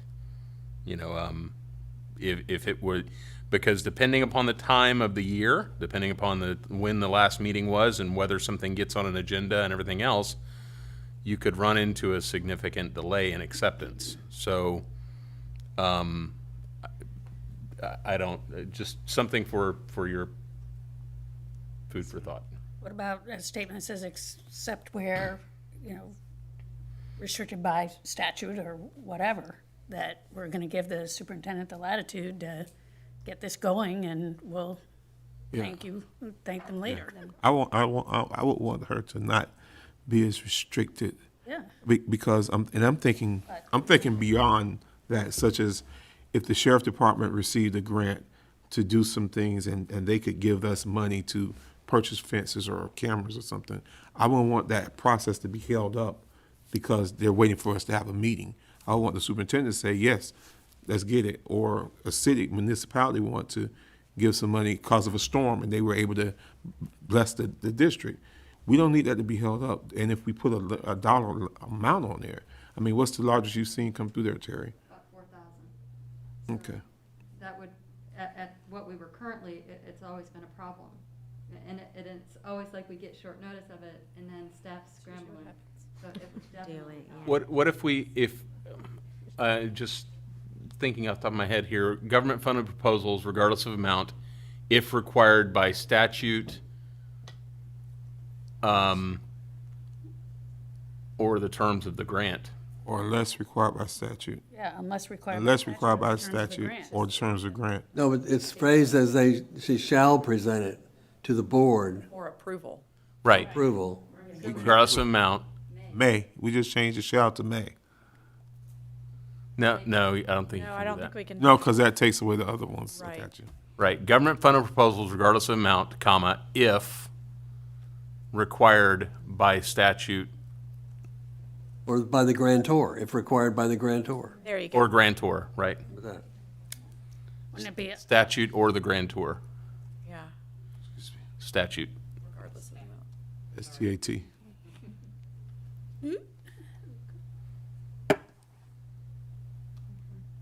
Right, so that says that government-funded proposals that are not required by the grantor or the statute can move forward without our approval. And it really doesn't matter the amount. I mean, if Right. there's a $50,000 grant from a governmental entity, great idea, we yeah. can take the money Good. Right. without having to hold up the process at all, Well, and technically, unless the statute or the grantor requires that it be accepted by the board. if we got really technical, the hospital grant, the hospital district grants are government-funded if we got really technical. So that eliminates Well, that. right, I mean, MCHD, the Marion County Hospital District, is a governmental Government. entity, so, Right. yeah. Strike regardless of amount. No, No, I you can think, leave leave that. that. point is we can get big money flowing in quicker. Superintendent, are you comfortable with that language? I am, and thank you, Chair. And so then to couple that with this other recommended language, and I know we'll bring that back for your consideration, then that would still be recognized by the board. Right. So the board has the opportunity to say thank you and to recognize the contribution to our district. I have another question on this same policy, if we're finished with that conversation. Put a comma after grant. Under the grant administration, so just a little bit further down, item D does say employee positions established through the use of grant funding shall terminate if and when the related grant funding ceases. And I know we've had conversation recently that there are some current grant-funded positions that it is the intention of the district to then bring them on as permanent. And so by this saying shall, I'm concerned about that. So that should change the word shall to may. May terminate, I believe so. Because I don't want people to think that just because their position is grant-funded that it's going to go away entirely. And we'd have to go through a whole new hiring process and all of that.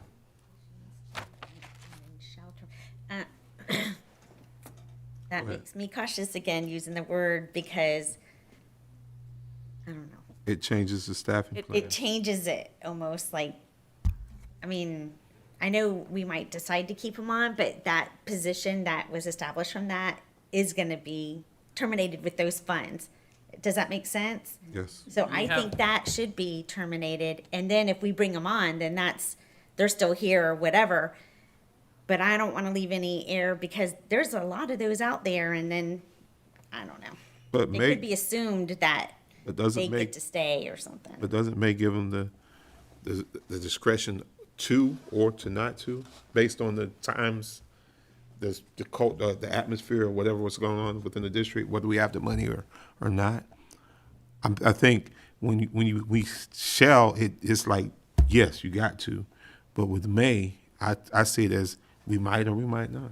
Well, the thing is, right, but if you use the word shall, like they're hired with grant funds or whatever it is. Right. That is gonna end. That shall end. Now, if we decide to keep that position or whatever, use that money, well, then that's the superintendent's and board's discretion. But again, maybe I'm just seeing a different view, but am I making sense? Yes. It's like they have to know that when that money's right, and there shouldn't be anything to have to explain, then. It's really a different grant position if you Yes. decide to do something after the Yes. grant ends. Yes, so that's why, Funding, sure. It could be a general fund and not a Yeah. grant fund. Right. So Right. that's a valid point. and so that's why I. Change the language. Ms. Thor? I'm with Board Member King on this one because I've been affected by this directly as an employee. And I was told in no uncertain terms, this is a grant-funded position. So when that money is gone, the position is no longer funded. What happens from there is what happens from there. And I was fortunate, even something like IDEA for special needs, that is funded through a grant. So if that changes, Isn't it, it's impossible for it to not be defunded when the grant runs out. It has to happen. Is that your point? my point is, yes, is that if the grant is for a certain amount of time, then that's done. Right. So it's Should be not, shall. it's not may, yeah, it is shall. So what you're saying is if we change it to may, it compels us to have to. Right. And it's really not in the spirit Funded. of the grant, because when the grant runs out, it is done. It is a time-certain situation. Correct. And anything other than that is misleading, in my opinion. And then if there is funds or whatever, and they. Oh, yeah, I've been a good employee, we're not gonna wanna lose them, Right. but it is what it is. Most grants say that in there, like. Yes. It does. So if that's a requirement of the grant, is that what you're saying? That language is There's pretty much in that grant when we take it? So we can leave it as shall then. I'm sorry. Ms. And while I appreciate the dialogue, I completely do, and I understand exactly what we're saying, we can move it back to shall. I just want us to understand that all of our school liaison positions that we've created this year, we know that they're all grant funded. It may be the intention of this board to put those positions into general fund. If we do that, I don't know that we're doing that, I'm using this as an illustration. If we do that, does this policy now force our hand to remove that employee from that position and open all of those school liaison positions, open up to a brand-new position that is only funded now by general fund? That's my only question. I'm wanting from an HR standpoint to ensure that positions that we've created because of ESSER funds and CARES Act funds and all those federal dollars we have rolling in right now, that this, if we say that they absolutely are going to be terminated, then we also have some kind of procedure on the other side that says if the district decides to, maintain this position, this person may remain in that role. Do you see what I'm saying? Like, from an HR standpoint, do we have to open up the hiring process again? That's a good point. Employee positions, if you think of employee position like as a living thing, the termination is the death of it. So if the employee position has terminated, then it's over and it's done, and then do you have to reinitiate the hiring process again? Just from a language construction thing, may gives you discretion to do it either way. Shall means that position, and this also could include those positions which are 10% funded by a grant, and the rest of it is funded by our dollars, a matching grant of some sort. If we have may, then the board can do it either way. If it is shall terminate, then if that's the choice we make, then that means that obviously Definitely cut off. it's dead. Couldn't there And there's a be, new position that starts the next day or the Requires next us- week or the next Requires month. us to spend money on re-advertising, It rehiring. could. if you had the new position in place the Prior day, to the determination. day before the grant ended and it just transferred the employee at the same time, that wouldn't open anything up, would it? Well, I don't know the answer to this, so I'm probably raising. Current employee. Point two, though, if we're like approving grants, correct? And we know it's here, but when it ends and they are deciding to, hire more positions or whatever, that needs to come before the board and we need to decide that anyways. I don't know. It's like, I think that keeps us informed. I think it makes it final. The employee knows, and there's nothing, that's my view, but I think I have narrower, and I don't like to usurp anything. Like, I want us to know. And I don't want it just to be assumed that they can run out of this grant funding for whatever and just go right in and swoop and do general fund. Like, I think it shouldn't, because that's the intent of that. And then, if you have to rehire or whatever, then you go in knowing that. I don't know. And so in a sense, we don't create a position via a grant, which becomes Correct. an ongoing thing where we're going to scramble around necessarily and try to maintain that person's employment, whether the board was interested in doing so or not. That's one angle. I mean, that's. Again, after listening to the whole conversation and having experienced this myself, I do still agree that we need to abide by the terms and the language of the grant. And when it ends, it ends. As far as HR is concerned, switching funding sources for a position and maintaining the title, to me, that's operational. But And if I may, that occurs in other situations where the that's what I mean, funding too. source is split funded, it changes, and so it doesn't necessarily require that position to be re-advertised and posted to the just sign a new PAR. brought forward. The other piece I would add to Ms. King, to your comments as well, is that we would bring forward a new staffing plan anyway, and that would designate funding sources. So if we leave it at shall, it provides us that opportunity. We're going to do that anyway. So an employee is not going to see that their job disappears. It's just, we're going to designate and bring forward that you're now through another grant fund or through general funds. So let's And leave it as at board, I shall. want to see that. So let's leave it at Right. shall. And we will. Right. And as a reassurance to our great hardworking employees, we certainly want to keep them. Yes. So, Certainly. yeah. So if they've done a great job in a grant-funded position, the grant comes to an end, we will want our relationship to continue. But we also want to protect the board later on. This is the board right now, these times, and we don't know what it's going to look like in 8, 10, 15 years from now. Right. And we need to protect those that are Right. in our future. Yeah.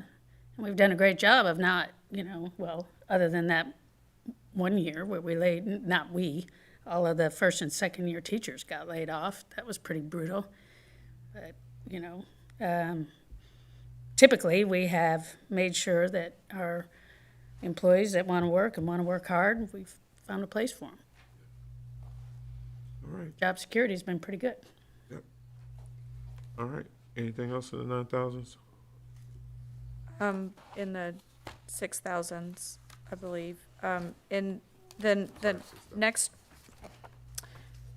two policies, just a point of note is all I wanted to make. Policy 6114 and policy 6116 are to do with grants, still federal funds. I know that we continue to have conversation about the funds that came in that did not get dispersed to our employees in a timely fashion, and I believe they're trying to remedy that before Christmas break. This most recent bout of federal funds that have come in through ESSER and CARES, as I was reading through both of these policies, I just kind of had that in the back of my mind, thinking this has been an unusual circumstance, and so I think that these policies are fine the way they're written, but I kind of will be interested to know if Neola does make any additions or changes to these policies in light of what all we've done with federal funds. So that's just a point of note. I don't have anything else there. That was, okay, 61, 14, and 16. 16, right. Okay, where are you at now? Let me see why I wrote this. This is a 19-page policy. Okay, let me figure out where I am on this. Oh, it's the next one, 6140, but I'm on page 750 in the investment policy adoption. Let me see why I wrote a note here. 6144. 60, oh, I'm sorry, 60, it's the 19-page one, 6144, thank you. Oh yeah, 6140 is just a one-sentence one. That's why I got messed up. 6144, I'm on page 750, but I'm trying to figure out why I wrote this note. Bear with me just a second.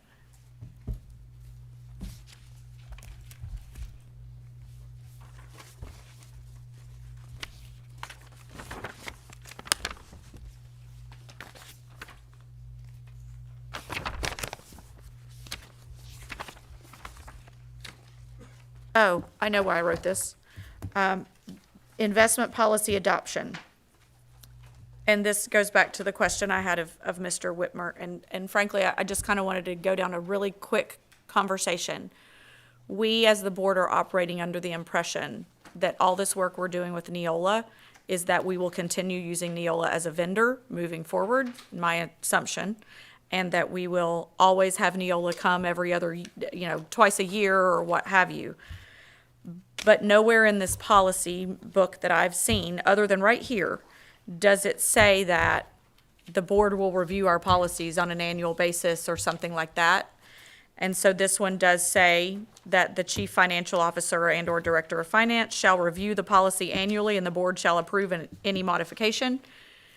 So I just wanted to make a note there that I would like somewhere in this policy manual to ensure that it says we're reviewing either sections of our policies annually or something, so we don't get into another situation like we've been in. Again, I don't want to make the assumption that future boards, God bless Neola, they're doing a wonderful job, but if they ever cost themselves out of the district being able to, partner with them, then I don't want to tie this board's hands. There is a bylaw about that, Okay, I believe it says periodic. okay, Used to be a 3-year requirement in the statute. Had to send up a report to the administration commission every year telling about what you were going to adopt in the future and all this, but they stopped that for schools. So now it's just up to the local. I had marked a bunch of bylaws. I don't think we're going to get to those, so we can address that when we talk about bylaws. I just wanted to make that note, because in this particular policy, it does mention that the board will adopt it by resolution, the investment of funds policy. And I remember seeing the investment policy come across, and we have been approving that. But that's one of the only ones that we've seen on a regular basis. So that was the only reason I made that note. Dr. Gullett, yeah, because If I may, Chair, members of the board, as a point of clarification, if you'll notice, this is a very lengthy, as you said, policy. This is a Marion County policy, not Neola. And the reason I bring that up is this has been recommended by our investment advisors at PFM. Right. So that's specific to this policy. This is their recommendation. So I just bring that up as a point of clarification. Again, we're using a policy recommended by a vendor. I mean, and that's fine. Right. But I want us to. The timeframe was recommended. They're recommending that we have one. That we So have a let me make that, clarify that the information in here, and speaking with our Chief Financial Officer, Teresa Boston-Ellis, that it is recommended that we have a policy on this. So she and the team have reviewed it to be consistent with what is being recommended by advisors to us. Not that it's the vendor's language, it's our language, Okay, but they great. recommend that we have one. So be a little more clear on that. Thank you. Yes, absolutely. So then it's our CFO's recommendation that we review the financial policy, the investment policy annually. That's correct, because this comes from our team. Excellent, That's correct. excellent. Yes. And then my second question is with our relationship with Neola, when there are significant statute changes, policy changes that you've noticed with other districts that you're working with, do those items get communicated to us as a board or to the superintendent to be able to say, hey, you guys might want to take a look at policy blank, blank, blank, because there's been some movement, on this. So you may want to look at incorporating it, so we're maybe looking at, 3, 10, or 50 policies in a year, not thousands. That's right, that's what Neola does, is we periodically, and I would say twice a year is automatic. Once on the, after the legislature meets, and once for other reasons that might come up every 6 months. But in practice, it's lately been 4 or 5 or 6 updates a year that come out. Some of them are more focused and some of them are larger, but they're always amending the policies, and you'll get an update from each of those, and it explains why. Thank you, because especially in this day and age, we're anything but stagnant. And so to stay ahead of this and to be proactive and to be responsive and nimble, that's really important. And that update is a review of the policy, when you look at it and you see, so I think it would satisfy the requirement of the bylaw for periodic review. But you may want to have a more specific thing about annual review. That's in the bylaws. It's bylaw 0171 for the record. It says, the school board shall review its policies periodically. And then it's a lot longer, but. All right, periodically. I just. Pretty broad. It is very broad. I mean, knowing that this has taken as long as it has. I think when we get there, Yes. we gotta have an idea of a time frame that we want to have these policies reviewed. And I think And there's, like, look at what we're looking at now, with the upcoming possible change in the structure of the board. So maybe, every 2 years, because, like, we're stable for 2 years and then someone else is on deck or whatever. So, yeah. I think it refers to periodically because Neola is going to consistently have at least 2 updates. Well, but in fairness, some policies don't get updated because there's no real reason to, and the board may have local reasons to want to review a policy anyway. So, And I remember, when we first jumped on Neola, one of the highlights or something that we really appreciated and stood out to us is that you guys are paying attention to the new laws and how things change and updating. So that is the beauty of that. I want us to be careful when we're asking our staff about dates. I understand us wanting them to review it and stuff like that, but I don't want us to give a deadline like by December 1st or July 1st, and then all of a sudden, Teresa is having to finish our financial, the fiscal year and this. So if we're doing that and asking of being specific with dates, I hope that we're just very careful and thinking of what we're asking of our employees too, if that makes sense. Great point. So maybe we could just have a trigger time, like a calendar reminder Or something just to. for the board to at least discuss, how we doing on policy? Is there anything we should be mindful of? Because, and then that way we're not locked in. But, we're going to be so relieved this is over that we may not really be all that interested in looking at it again anytime soon. And we have a lot of other things on our plate, and I'm being humorous here. And when there are Neola updates, those do trigger us to relook at those policies, correct? yes. What is the process by which that happens?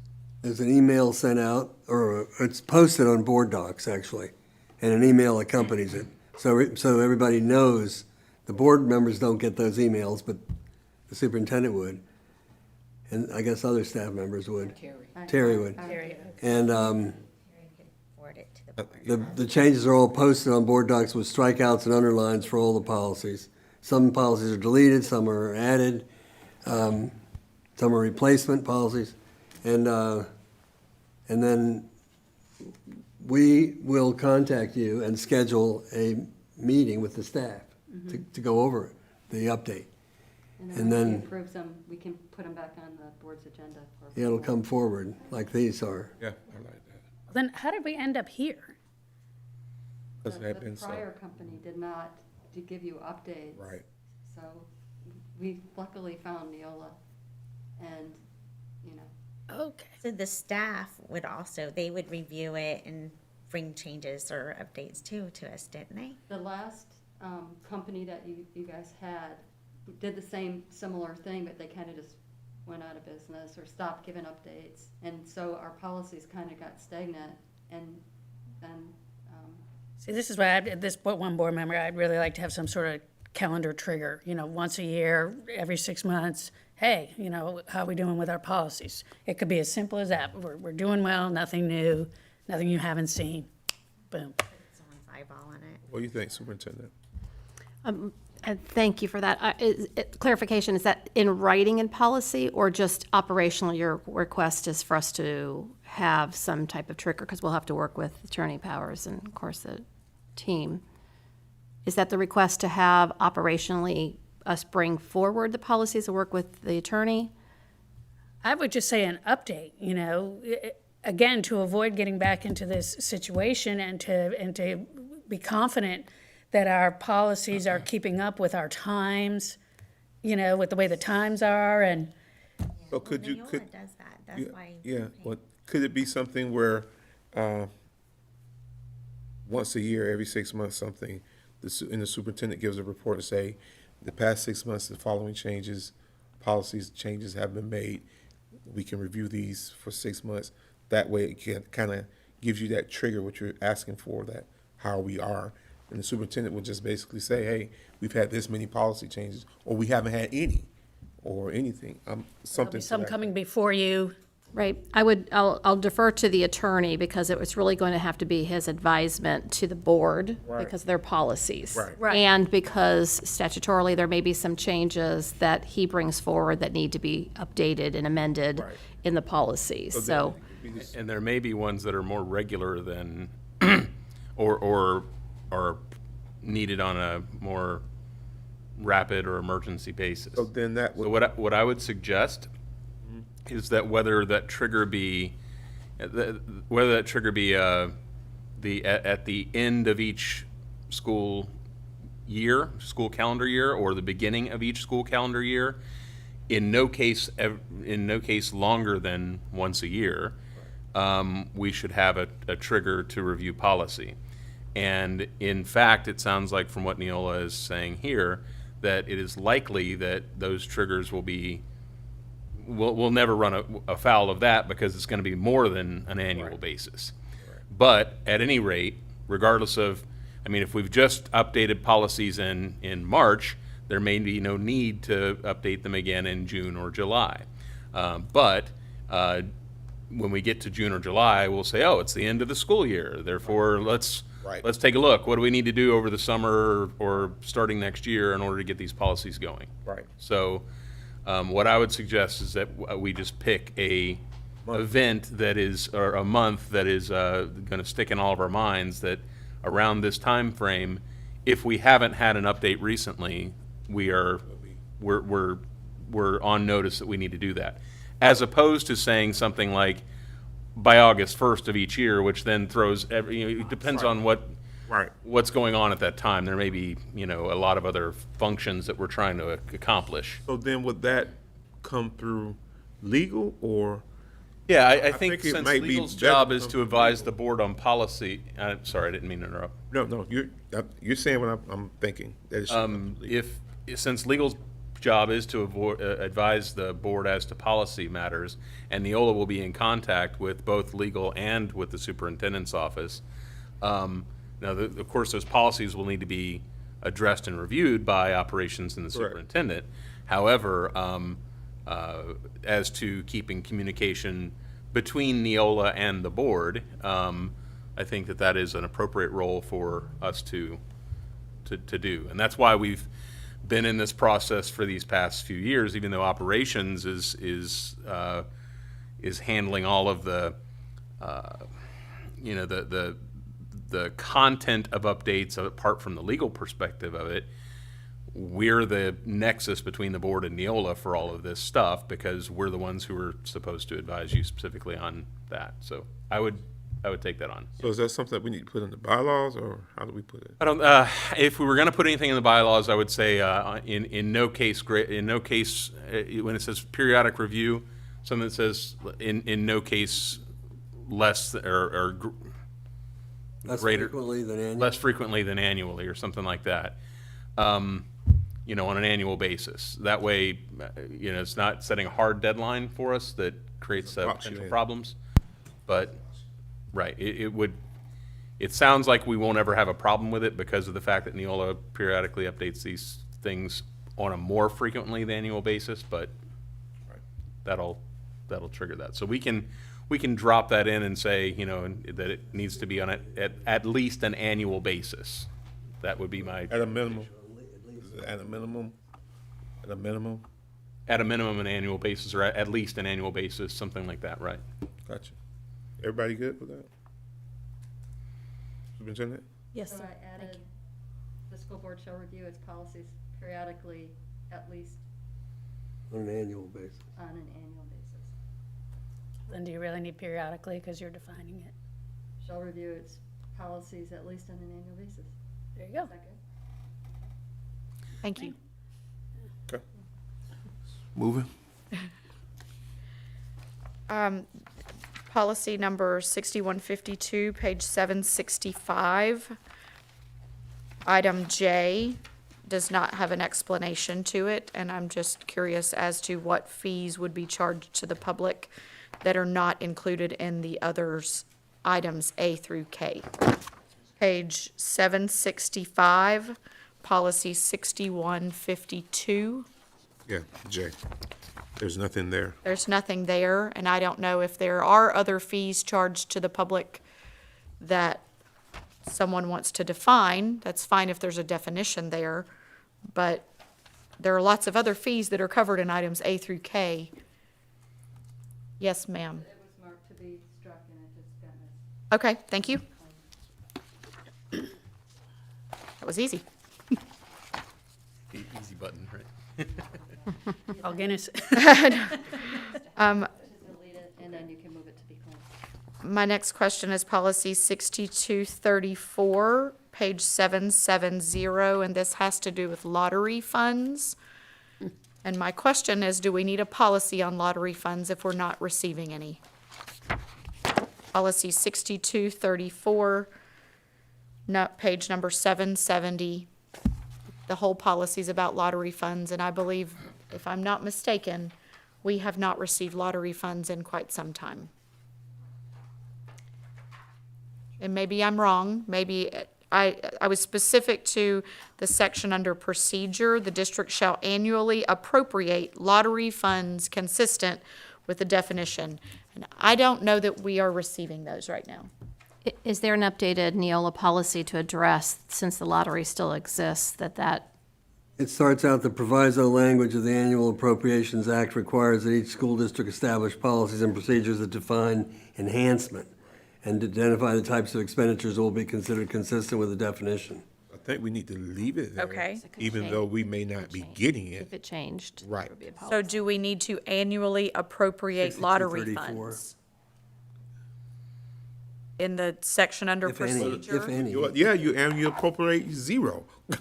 Okay. Zero to Well, zero. It's We're not still an getting it. affirmative, that's still an affirmative step. You'd have to make an appropriation in order to Right. appropriate zero. So what I would say is, appropriate lottery funds if any, is that the, If received. if any. if Right, if received? received, Okay. If received, Just something that addresses the fact that, that we're not getting them. right. right. Yeah. If we have to have a policy, then let's have the policy say that if, appropriate them if received.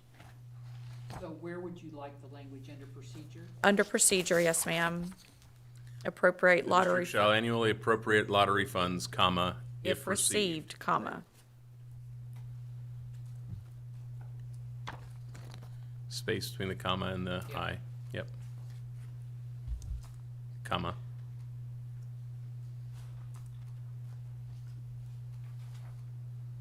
What do they do with the lottery funds if they don't send them to the district? Bright Lottery Futures funds go to Bright Scholarships, Future college. Scholarships right now. And less every year. Yes. And they're going to colleges mostly, So it says they're funding education on all their billboards, but Right. right? that it But it doesn't currently go is, directly to the districts. yeah, districts don't receive lottery funds. Bad advertising. That was bait and switch. Yeah. Oh, yeah. hate to switch. Absolutely. Well, that was the whole reason. Well, We could go on and on. Right, okay. There. See, I was just trying to get rid of it altogether, but thank you, Mr. Whitmer, for reading the very first sentence, making Does sure not we had to keep it receive there. any lottery money. Contrary to the property. bill of goods we were sold. Right. My next question is just about if this amount is what we need to keep in. So this is yeah. policy 6320, starting on page 773. Policy 6320, starting on page 773. 35,000. The 35,000, it's just a question, is that still a good amount? This is all finance, so I'm gonna ask a couple of questions about, is this still a good amount? Is this still, you're gonna hear that a couple of times? Yeah, let's pull that one up, because that one is one. Sure. 6320. Page 773. There's a little history on this one. Okay? I thought we Yes. updated it somewhere else. And Yes, and I thought we updated somewhere else to 50. Right. that's Okay. where I had it. And $35,000 for prior board approval is what we have settled on, what we've wanted to this point. $50,000, there's been some discussion about increasing it. However, that also triggers some other things in statute. Increasing it to $50,000 also means that anyone who's accepting those grants, who's expending any of those funds becomes someone who must make an annual report via the reports that all of us do. The name's escaping me. Of the, Division of Agriculture and that kind of thing, or? No, Financial disclosures. financial disclosures. Disclosure. Oh, that, okay. And currently, we only have, and that was a question that we had as to which district staff have to fill out certain disclosure forms and things like that. Currently, there's a very limited number that are designated by statute. However, this would vastly increase the number of people who would fall under that amount. Likewise, district funds in excess of $35,000, increasing it to $50,000, from my perspective in dealing with these things every day, I don't see an advantage to doing that. If there is an advantage to doing that operations sees or the board sees, then you're certainly welcome to do so. So if we increase it to the 50, what you're saying is we're opening up more people to have to do the financial disclosures Right. that we're responsible for. Yes. Can we raise it a little bit, like to 40 or? If we stay under the 50. Well, I'm not sure yet. You certainly are, you certainly can raise it to whatever degree you wish. Right, but where? I just don't know why What is the number where they have to do the financial disclosure? 50,000. So if it was like, say, 45. 40 or 45, Dr. Gullett, do you see an advantage to us raising the threshold to 45 or? I don't have any concern with having more staff be part of the report. I don't see that as a concern that we shouldn't. In fact, my experience has been elsewhere that in the state of Florida that I've even at lower thresholds, there's an obligation on the part of the district to ensure that people are following all of those protocols. And there are a lot of people handling the money and overseeing grants and other funds. So my recommendation is to move it to that and have more people report. I think it provides more assurance to the district. And so, yes, because then because of the work in our schools and our departments, I don't see that as a challenge. And this would be one of the rare times that I think that I would have to disagree, though not strongly.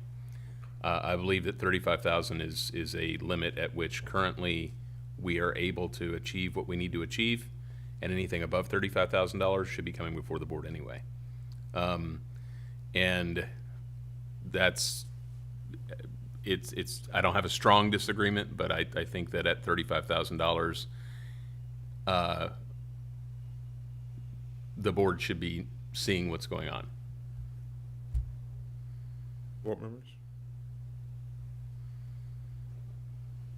All speak at once. I just wonder. And some of this is ongoing. I'm sorry. No, it's okay. Some of this is ongoing contracts or things like that, where we have purchasing that occurs at, someone has a contract at $30,000, and then somebody with the same vendor, they want to make an increased purchase or an additional purchase for another $7,000 or $8,000. Right.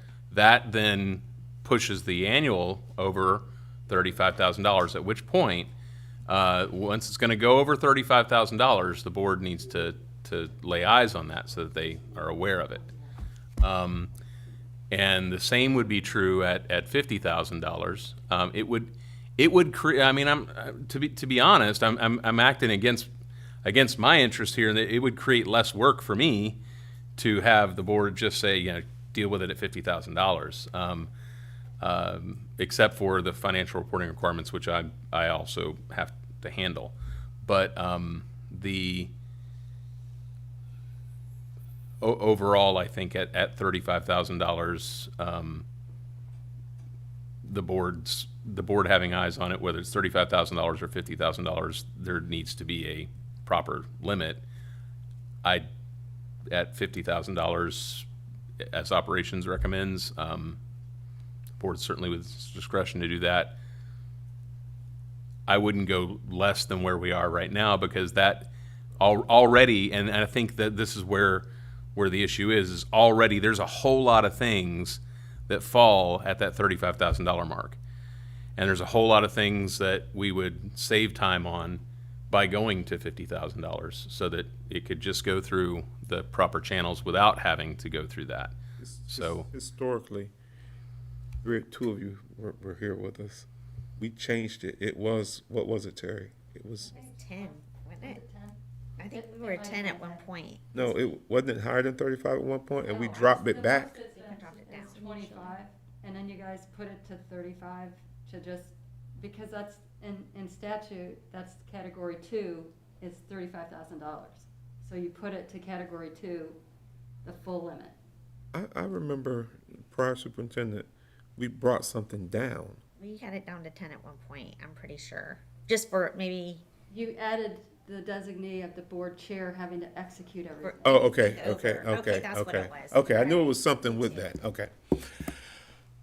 but the category 1 versus category 2 stuff is Gotcha. part of the We issue. also reviewed other districts, like size districts, to see, and I feel like I remember 50 as being very, very common, and perhaps a balance would be to move to the 50 and still have the signature part for the board chair, because again, we don't want to hamper operations, but we also are fiscally responsible in the end in our positions. So maybe that would be the way to balance it. And, you know, I can say that with a little authority, just coming off having been chair. It's sometimes, certain times of the year, it's a whole heck of a lot of signing. But I would rather do that and have the opportunity to ask and stay comfortable. Right now, we're in a very comfortable position with our partnership. But that, you know, anything can change anytime if we use our history as our teacher.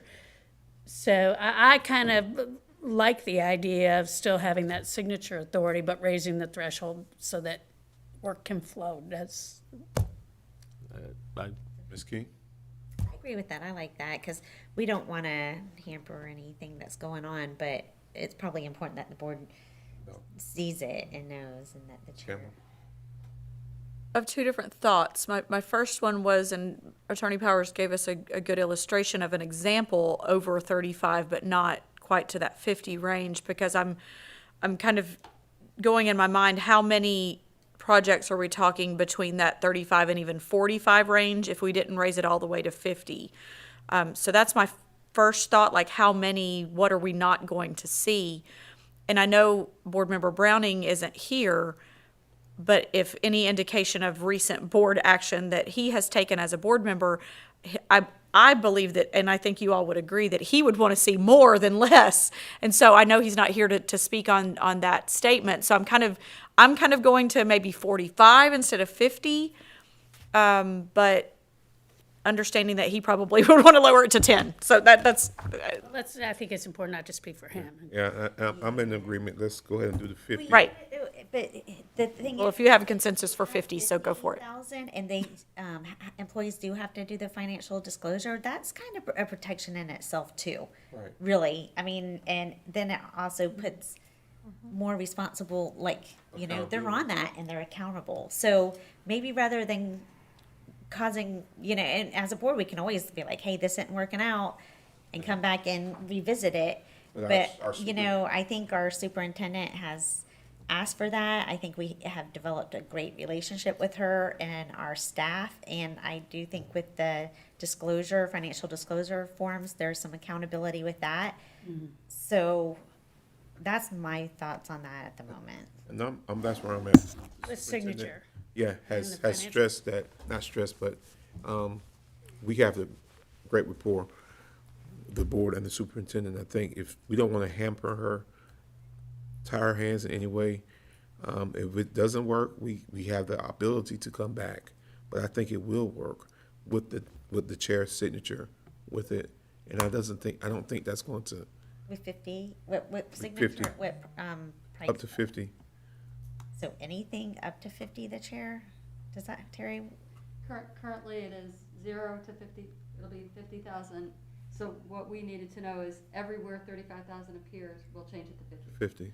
But nothing else is gonna change. The way the policy was written was so that the board chair was looking at Okay. anything that came. Yeah. Superintendent, does that work for you? Yes, it does. Thank you. And I can concur with that. I would just caution, as a matter of a training issue too, that we do have to be aware that if someone who then is in this approval chain to make this these purchases or to approve purchases, if they do not do their audit, which they may not be immediately familiar with the fact they've got to do one, if they don't do it on a timely basis, then I'm sorry, their Financial disclosure, disclosure. then we're going to end up with an audit problem. Okay, so All right. that'll have to be something that That's gonna be everyone who is going Leadership, to. It's going to be the superintendent But dealing with she's her taking people. that on, So so she she- said it won't be a problem. It's in her lap. Accountability. So, yeah, okay. Yeah, well, I'm the person who has to elect those. And then you're going to make sure that, yeah. Yeah. Okay. Accountability. We're about accountability across the board. So 50,000, Terry. We're going to break, guys. We need to break. Can we do lunch 10, 15 minutes? Yes, sir. I hate to be military, like a military lunch, but we're trying to get through some stuff. Yeah. So we're gonna recess right now. Try to be quick. That's right. And go to the bathroom. Ain't good enough. I know. Run, you go So- to your mailbox. So we're gonna 11:45, guys. 11:45. Sorry. Still on there, we're like. No, we good. We should be off. No, we're not. IT, can we make sure that we're,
There we go. That's better. Okay, good? Yes. All right, guys, we're back on. Officially, we're back on right now at 11:57. We last stopped at 6320. We're going to continue from there on our policy review. Anybody else has something? Policy 6325, page number 795. It references a pre-qualified list, and I just didn't know if Neola had any recommendations as to the number of vendors that might be on a pre-qualified list, what that recommendation from a procedure standpoint would be, because it does pre-qualified list including enough qualified sources as to ensure maximum open and free competition. Bless you. And I'm just curious, because what does enough qualified sources mean? This is in language on page 795, immediately above the bolded statement that says solicitation language. It's just a sentence just above solicitation language that mentions a pre-qualified list. And I wonder what enough qualified sources is. To the extent the district uses a pre-qualified list, which I don't know if this district does or not, And I believe we do. it's federal grants only. It's talking about federal money. I believe. This is, right. To acquire goods and services, the pre-qualified list includes enough qualified sources. Well, the state board rule for Florida provides that, that if there are 3, So it's a minimum, that's enough. minimum of 3? But I would be reluctant for us to name a number, though I agree with the need for some specificity. In some cases, we can't get, there's sole source, where we go to sole source distributor, where they're the only source for it. Sometimes there's only 2. Sometimes there's 3, but sometimes 3 isn't enough because the field includes 50 potential vendors. So it's a moving target. The number, it's hard to add specificity. And I think that the attempt of this sentence, no, I certainly get the point that you're making, is that the pre-qualified list must include enough sources to ensure maximum open and free competition. So We can leave it as is. If the board is comfortable with the way it is, I just had a question as to if there was something else Neola had to back this up to give us any kind of.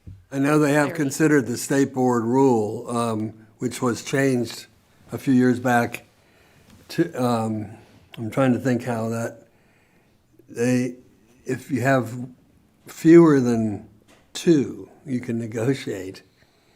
2 is actually, if you have 2 bidders, that is considered adequate if that's all you have. But 3, of course, is better. So can we say at least 2? Legally? I'm trying to think of whether there are instances in which we're required to have a specific number higher. Well, this is the pre-qualified list, so. Right. Oh, yeah, that's right. This is not the acceptance of the bid. This Right. is a. Right, this is just just the a- pre-qualified yeah. list. I wouldn't want to think that we would just have one person on a Sure. pre-qualified list. And No. that No. You're right. And the fact is, it's going to be different if we're talking about someone who's going to sell us pencils versus someone who's going to sell us a very specific HVAC component, because that list can vary widely. So I'm sorry You're not to against have putting a number on it? I'm sorry not to have a solution other than simply to bring up that, well, as you have, that. I mean, that it's- if this board's comfortable with leaving it as enough, I just wanted to see if there was any further clarity we could get. Put more than 1. Because it's just, we're still trying to encourage open and free competition. So we don't want to like monopolize the situation. So I think by saying plural, because enough doesn't say anything. I get what you're saying. And I'm afraid that if we say 1, we may run into a situation in which people think that as long as they have 2, it's fine. in a field in which there may be 50 vendors. So it is a non-quantifiable thing where we have to take into consideration that depending upon what the person's, firms, or products we're talking about, the goal is to ensure maximum open and free competition. We don't want to artificially limit it to 2 or to 3 if the pre-qualified list should contain 10.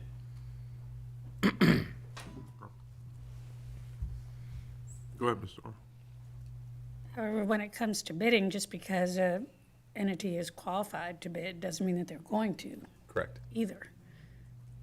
And also, a lot of vendors say they are precluded from bidding because they don't meet our standards, which, again, are not of the board's doing in terms of restrictions. It's other, Statutory Yes. things. Yeah.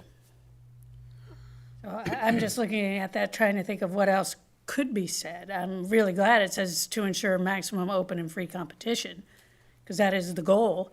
We also know that we have supply chain issues right now, so if anyone has a suggestion is how to make it make it read that even more specifically, that our goal is always to ensure maximum and open competition within the extent of the qualified sources available. The Neola template had an additional sentence added to it that said, the district allows vendors to apply for consideration to be placed on the list. And then it had insert frequency. Drafting note, district shall allow vendors not on the pre-qualified list to apply for placement periodically. District may determine how frequently the pre-qualified list becomes open for new vendors or whether it is continuously open. So that may be something you want to add, I don't know. I mean, I think perhaps opening it to ensure that we do understand that the pre-qualified list doesn't just happen once and then we never look at it again. I do like the thought of adding some of that additional language. That would then ensure that we were providing a maximum open and free competition. And if we, and I'm not certain how often we open it. Again, this gets into operation, so I don't really know. The district allows vendors to apply for consideration to be placed on the list, and then annually or quarterly or? Rather than allows, how about encourages? Because there is a bit of a thought, I think, that sometimes this process gets a little stale. It's like it's the same vendors over and over again, and I don't know what else could be done to maximize the exposure. Like, hey, we want to do business with you. If you qualify, bring it. So some of that extra language that Neola has, I'm not sure how much of it we want to add, but. Do you want to read the one sentence and see if they're good, and then I can. The sentence says the district encourages vendors to apply for consideration to be placed on the list.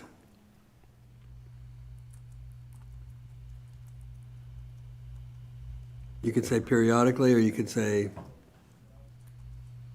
annually, or you could say semi-annual, Qualified list? Yes, pre-qualified list. pre-qualified list. Is this in a rolling fashion, or what is the process? Well, for each different, there's different lists for different Right, for different products, I guess. sources, yeah, items. So, I don't know how often,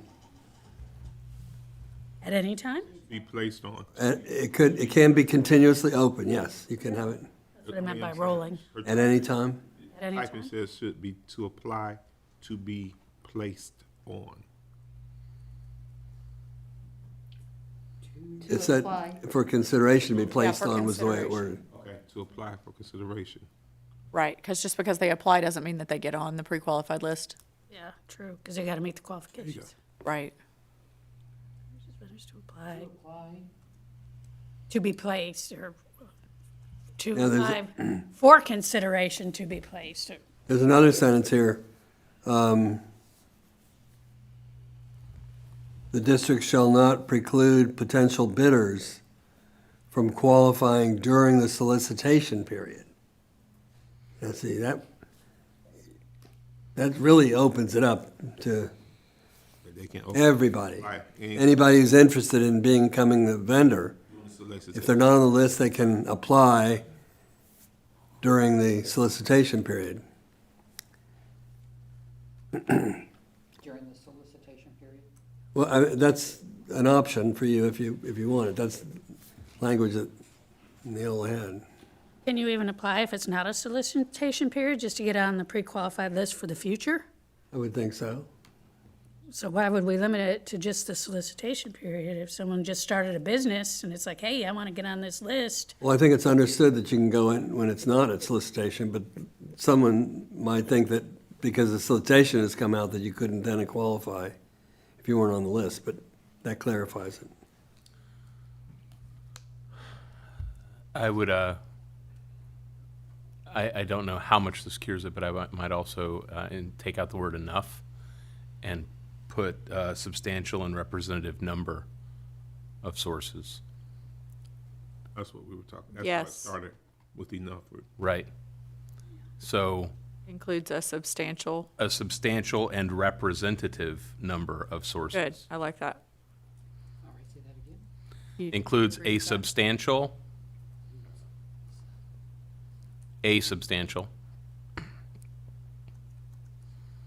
and representative Number of qualified sources. number of, and go back and change the C in substantial. And delete that space between of and qualified. Got it.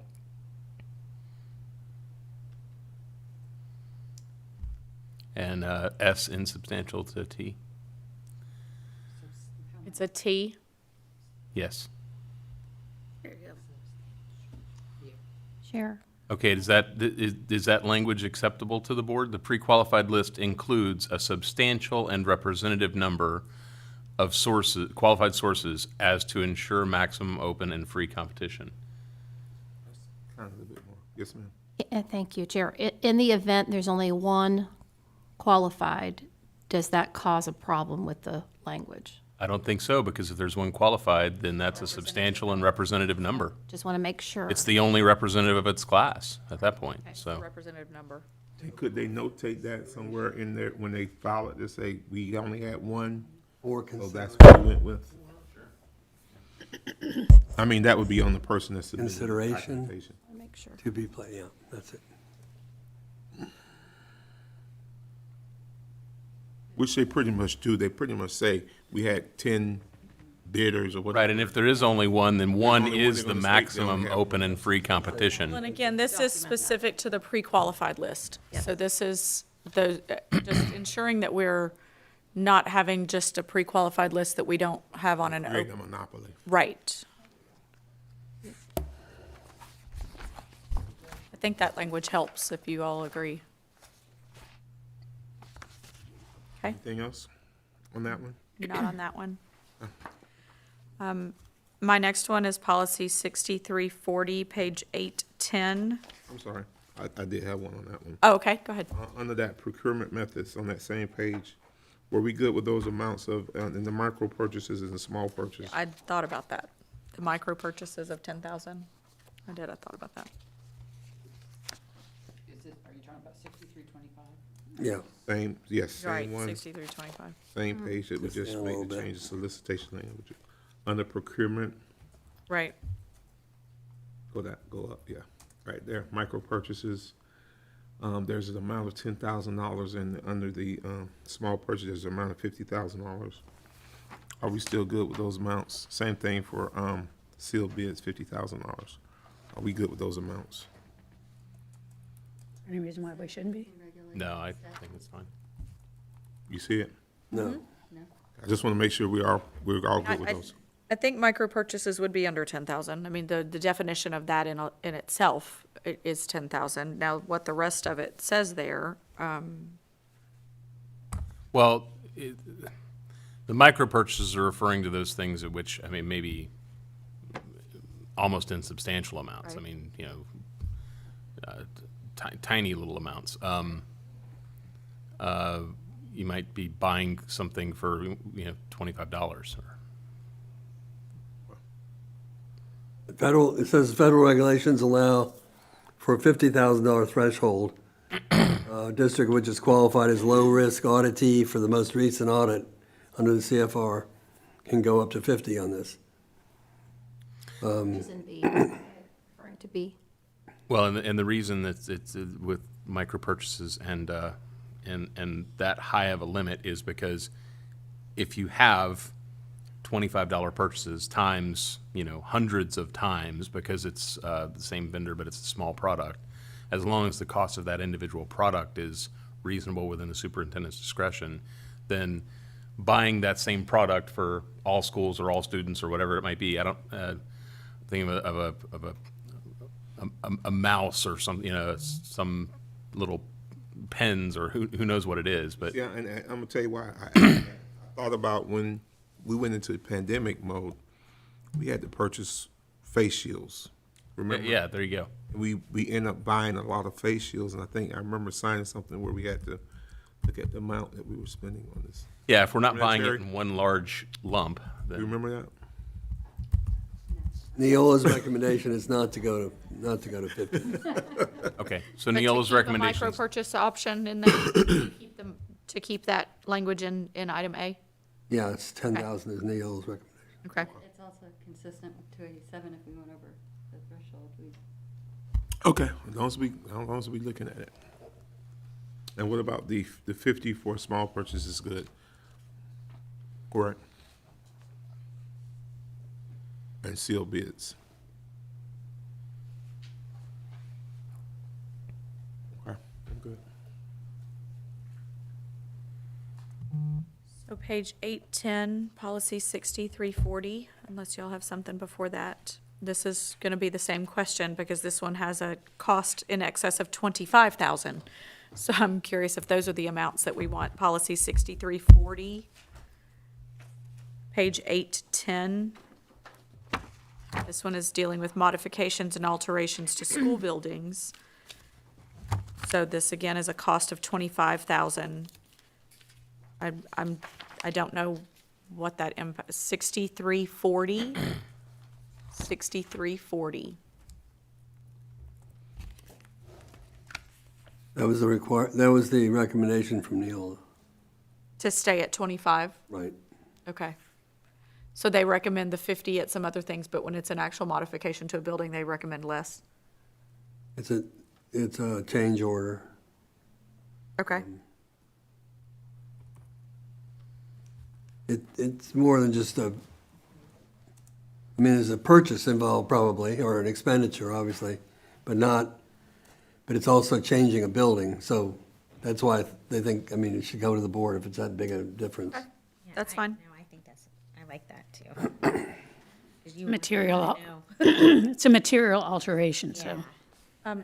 In that same policy, under the PTA section, so this is under item D, where it mentions a PTA may donate a building or site improvement. I don't see any item or cost limits there, so I'm assuming that all will fall under that $25,000 threshold up above, since it's in A and B. But under this receiving donations of anything that playground equipment or anything like that, there doesn't seem to be any dollar amount there, and I didn't know if that needed to have something there. Well, in accordance, it says shall obtain approval in accordance with the above, and I guess Right. if it's more than 25,000, they would Okay. bring it to the board. All right. I'm good with that then. So is that us so if the PTA wants to donate something to the school, they got to bring it to the board? No, only if it's more than It's more than $25,000. $25,000. And only if it's a building or a site improvement. Okay. Or donation of any kind of equipment, so it could be computers. So if Hillcrest has a PTA, does Hillcrest have a PTA? They wants to donate a barn for the horses. It's more than $25,000. They got to bring it before us. Is that Well, what- the policy is about modifications and alterations. It's not about, Not additions. in addition, it would be, I think that would be included in addition, but not a whole new building or a whole new facility.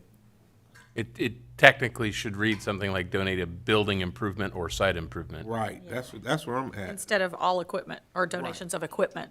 Superintendent? Thank you, I see Chair. the look. Yes, can you tell? I'm sorry, can you all read me well? I have a question as to the intent of this, and here's why. Because the alterations, if we have a donation from a group such as a PTA to the building, we have the obligation as a district for maintenance, Right. right? Which is why this is important. Greenhouse. Correct. So that is covered under this, correct? And that's why we need to be careful about acceptance of that. While we appreciate it, the obligation ends up being on the district to maintain, and there's a cost associated with that. Human resource cost and sometimes a monetary cost. It does state that in D1, the school shall consider this cost before accepting donations of equipment. All donations become the sole property of the board. Okay, it doesn't say the cost of maintenance, but that caught my eye, and you're absolutely right. Because, yeah, it could be a great, but there could be more to it. Story of the white elephant, right? Right. Well intended, but there's a cost inherent with I mean, that that's- donation that's like someone- acceptance, so. I think we got an email about some of the schools wanting new vans or whatever. So if someone donated a van to a school, that's under $25,000, but if it's gonna cost us to have this van, how do we deal with that? How do we handle that? I mean, yeah, it's a van, but we gotta paint it and put wheels on it and all that kind of, we're gonna incur a cost. Okay.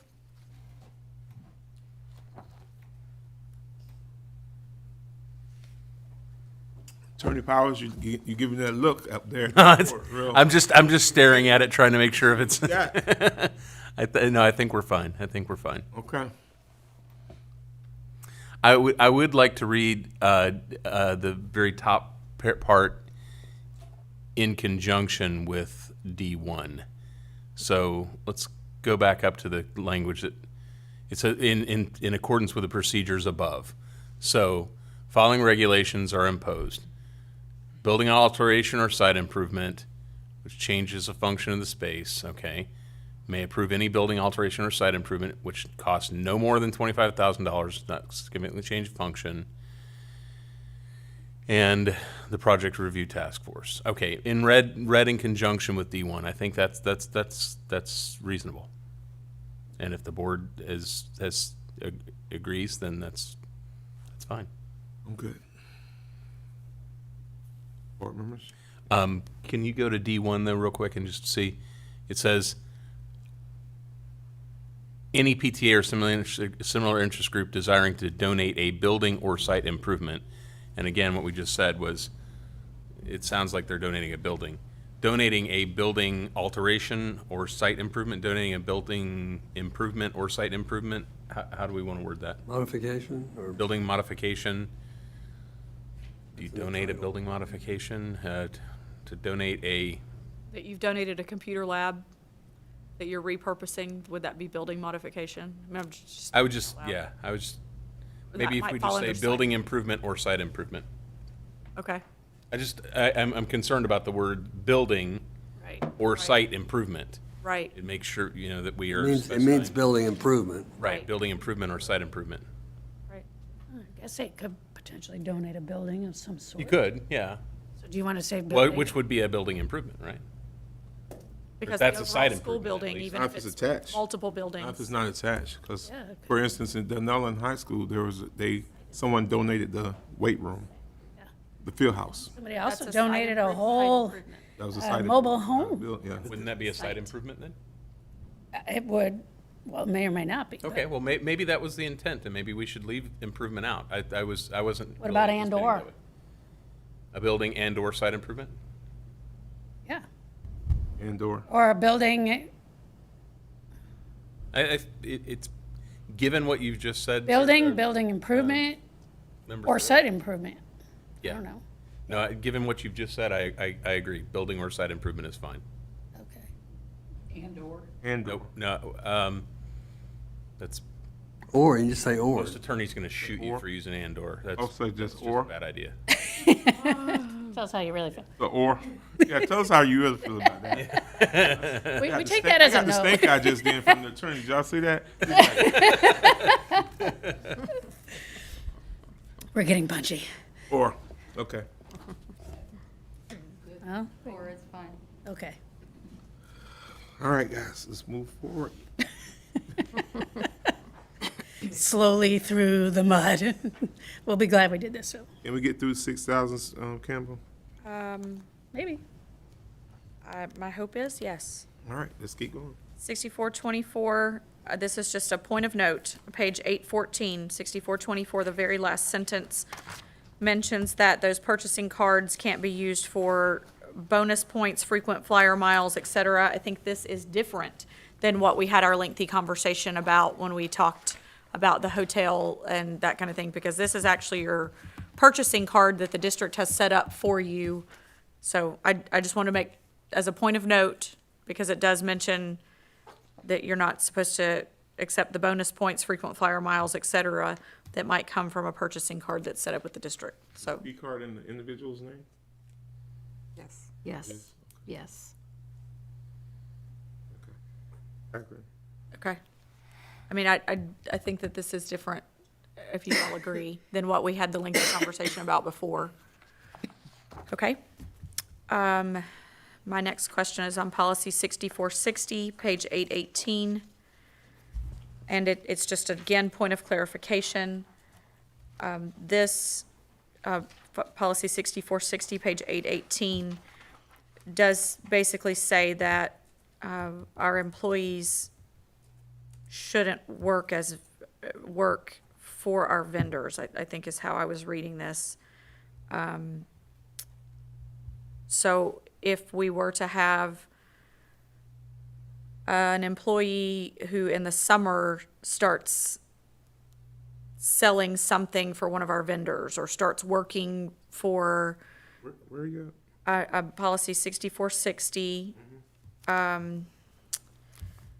just let me, sorry. paragraph? I think so. Shall not accept any form of compensation or anything from vendors. That's, there's a section that actually talks about actually being employed. Hang on just a second.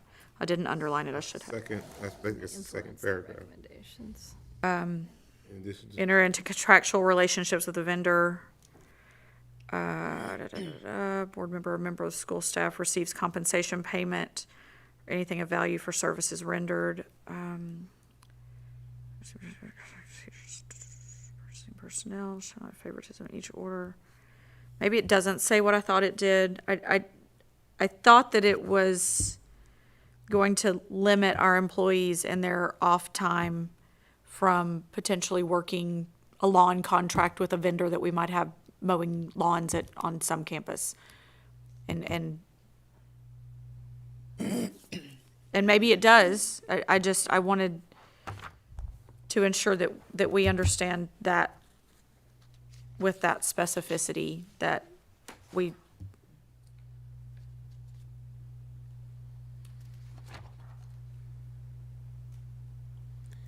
maybe it doesn't say what I thought it said, but if you guys are fine with it, we can move on. Yeah, it's, and it's, I think it's viewed in the context of pursuant to those other In advance of becoming a vendor. 1113, 3113, and 4113.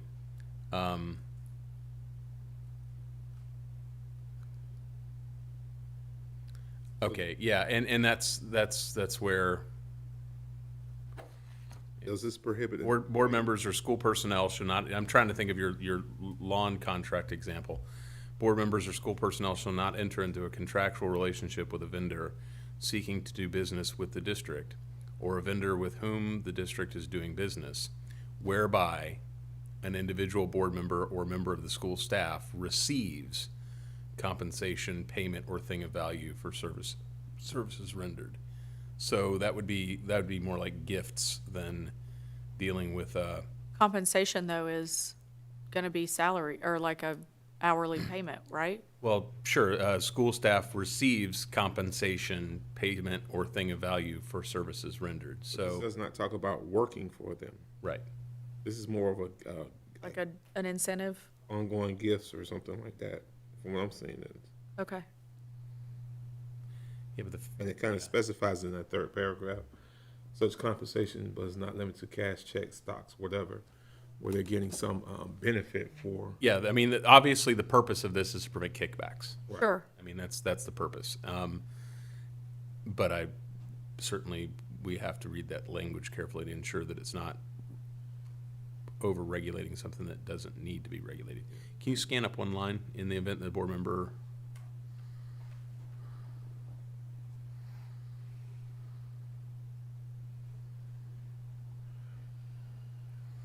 Yeah. No, I'm comfortable. Okay. This doesn't prohibit a person from working for a company. Right. That's what I wanted to ensure that it didn't. Okay. All right, thank you for the clarification. My next question's on 6490, and it's just a point of clarification again, policy 6490, page 822. And this is just new to me, and it's just again, point of clarification, 6490, page 822, under it basically says that the school district pays the legal fees of employees, and so I didn't know that to be the case. So that was just a point of clarification for me, if that's what we're currently doing. Rising out of and in the course of the performance of their assigned duties and responsibilities, if it's within the scope, if someone got sued civilly, for example, it could even be an EEOC complaint, but if someone was sued in their individual capacity, this happened when I used to represent the sheriff's office via the agents who handled all the sheriff's office crashes. If you would have, if you have a situation in which the board is being sued, for example, and an individual is named in their individual capacity in addition to the board being sued, if that's within the scope or performance of their assigned duties, then the board may pay those legal services fees. I don't think it's Okay. making a obligation to, because it says may. Okay. But in accordance with Florida law, and of course, there are laws that govern specifically when we can cover an individual in their individual capacity. If there was an allegation that there was a sunshine law violation, or there was an allegation that there was a crash involving a driver and an employee driving a school vehicle, both that individual and the board may be sued. So, Okay. but yeah, it should not be more expansive than that. So Okay, I'm gonna lay eyeballs on it for a moment before we pass on, just to make sure. And in that same policy, it does spell out that the board is paying $175 an hour for an attorney and $125 an hour for an associate, $65 an hour for a paralegal. I just want, again, ensuring that we're still good on those amounts. And my answer is yes, but I want to make sure that from a, Yes, and where we have had an exception, we have brought it to the board's attention, because we have had, for example, there's a firm that we have used which charges significantly more per hour. However, they typically, if anything, almost underbill us, but they are able to resolve things in a much more rapid, and our costs are always extremely low with them. Anything that requires more than $175 an hour, we come to the board with, and I think that's fine. And some firms specifically also require paralegal fees. We generally tend to not pay paralegal fees, but there are some situations in which we do, because in some cases that saves us money, because we get clerical type, or not really clerical, but paralegal type work done that we're not having to spend the much greater cost of the attorney doing the same service. So, okay. but those numbers I am comfortable with, and that also, I believe, encourages us to maintain local, truly local counsel, Right. as opposed to seeking, far-flung counsel. Okay. My next question is policy 6510. Are we gonna stop on this one after we get this one? Oh, I'm sorry, I thought you said 1245. Okay. This question is kind of an operations question. Frankly, this is all about payroll authorization on page 825. My question is this is at the very end, item C, part-time and temporary employees will not be required to participate in the direct deposit program, and I understand that. But my question is, should it include perhaps in a number of hours that the part-time employee works or something? I'm interested to know exactly how many checks that we have going out. That's an expense on our payroll department, managing checks. And if we have employees that are working part-time for extended day, or bus drivers, or you're picking up extra shifts, and they're working 30 hours, but they're still classified as part-time, they're not required to go in direct deposit. That's my only question. Like, how many checks actually are we putting out of the district? So at this point, we don't require any part-time or temporary employee, and I understand temporary employees, I really understand that. But just saying part-time could mean that we have 30-hour employees that are working for us essentially as a permanent part-time employee that isn't required to do direct deposit. That's my only question. 30 hours part-time? Is that a part-time employee? I believe it still is. I think we have, Considered, Bus like a para is personnel. considered full-time, even though they don't work 40 hours a week. right, and bus aides. And, yeah, and they get direct deposit. Is it something that you would like for me to bring back with data on that? Is it something we really want to bog down Teresa and that group with? I mean, she looked over this, right? I'm pretty sure. Well, my question is the bogging down of how much it's bogging down payroll already, and I don't know the answer to that. And that's fine. If they're good with it, then that's fine. But if we're cutting of 7,000 employees and we're cutting 1,500 checks a week or every 2 weeks, that's a lot of checks that we have to then get in envelopes and get out. I don't know the answer, so it may be a quick thing. I'm texting her to see if I can get a quick answer. If not, I'm certainly happy to bring it back to the board if you would like. And we can stop there if you'd like. That's a legitimate question for her. It's not to stop the policy for me. I understand the spirit of it, though, because, again, keeping in mind, this is Neola 2002, just the ability to do things very quickly now electronically may have made this a non-issue anymore for part-time and maybe even temporary. Temporary, I could see if you only have someone for a day, sure, you'd pay them. But permanent part-time, so point taken. If it makes it easier on payroll and is more cost-effective and efficient. This is the local Marion provision. It's not Neola. Okay. I just saw Neola 2002 at the bottom. What is that thing? Oh. So that, yeah. So I have an answer. Ms. Postonellis is following. We need to negotiate for direct deposit. We're not cutting that many checks, but we have to negotiate that. Oh, for the union. Oh, That's a union thing. interesting. Okay, even for part-time? Yes, I they're believe still so. If they're I'm saying if they're represented by that Represented class. union, then that would be considered as part of the pay structure. Marion after-school So- programs, are they a part of? No, but there might be some that are. Okay. So valid point in terms of, yes. So for the record, we have come up to, we will start at 6520. 6520, still have 6520, 7,000 series, and the 8,000 series, plus any others that we tabled to come back for further discussion. Okay. Let me say it again for the record. 6520, we'll start at 6520 payroll deductions. The 7,000s, the 8,000s, and any other that we've already tabled for discussion.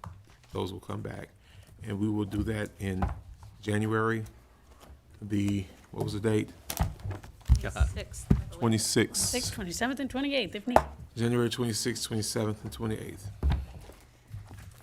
All right. And I would just like to, since legal has been sort of spearheading some of this process, I'd like to thank very much our Neola representatives for being here.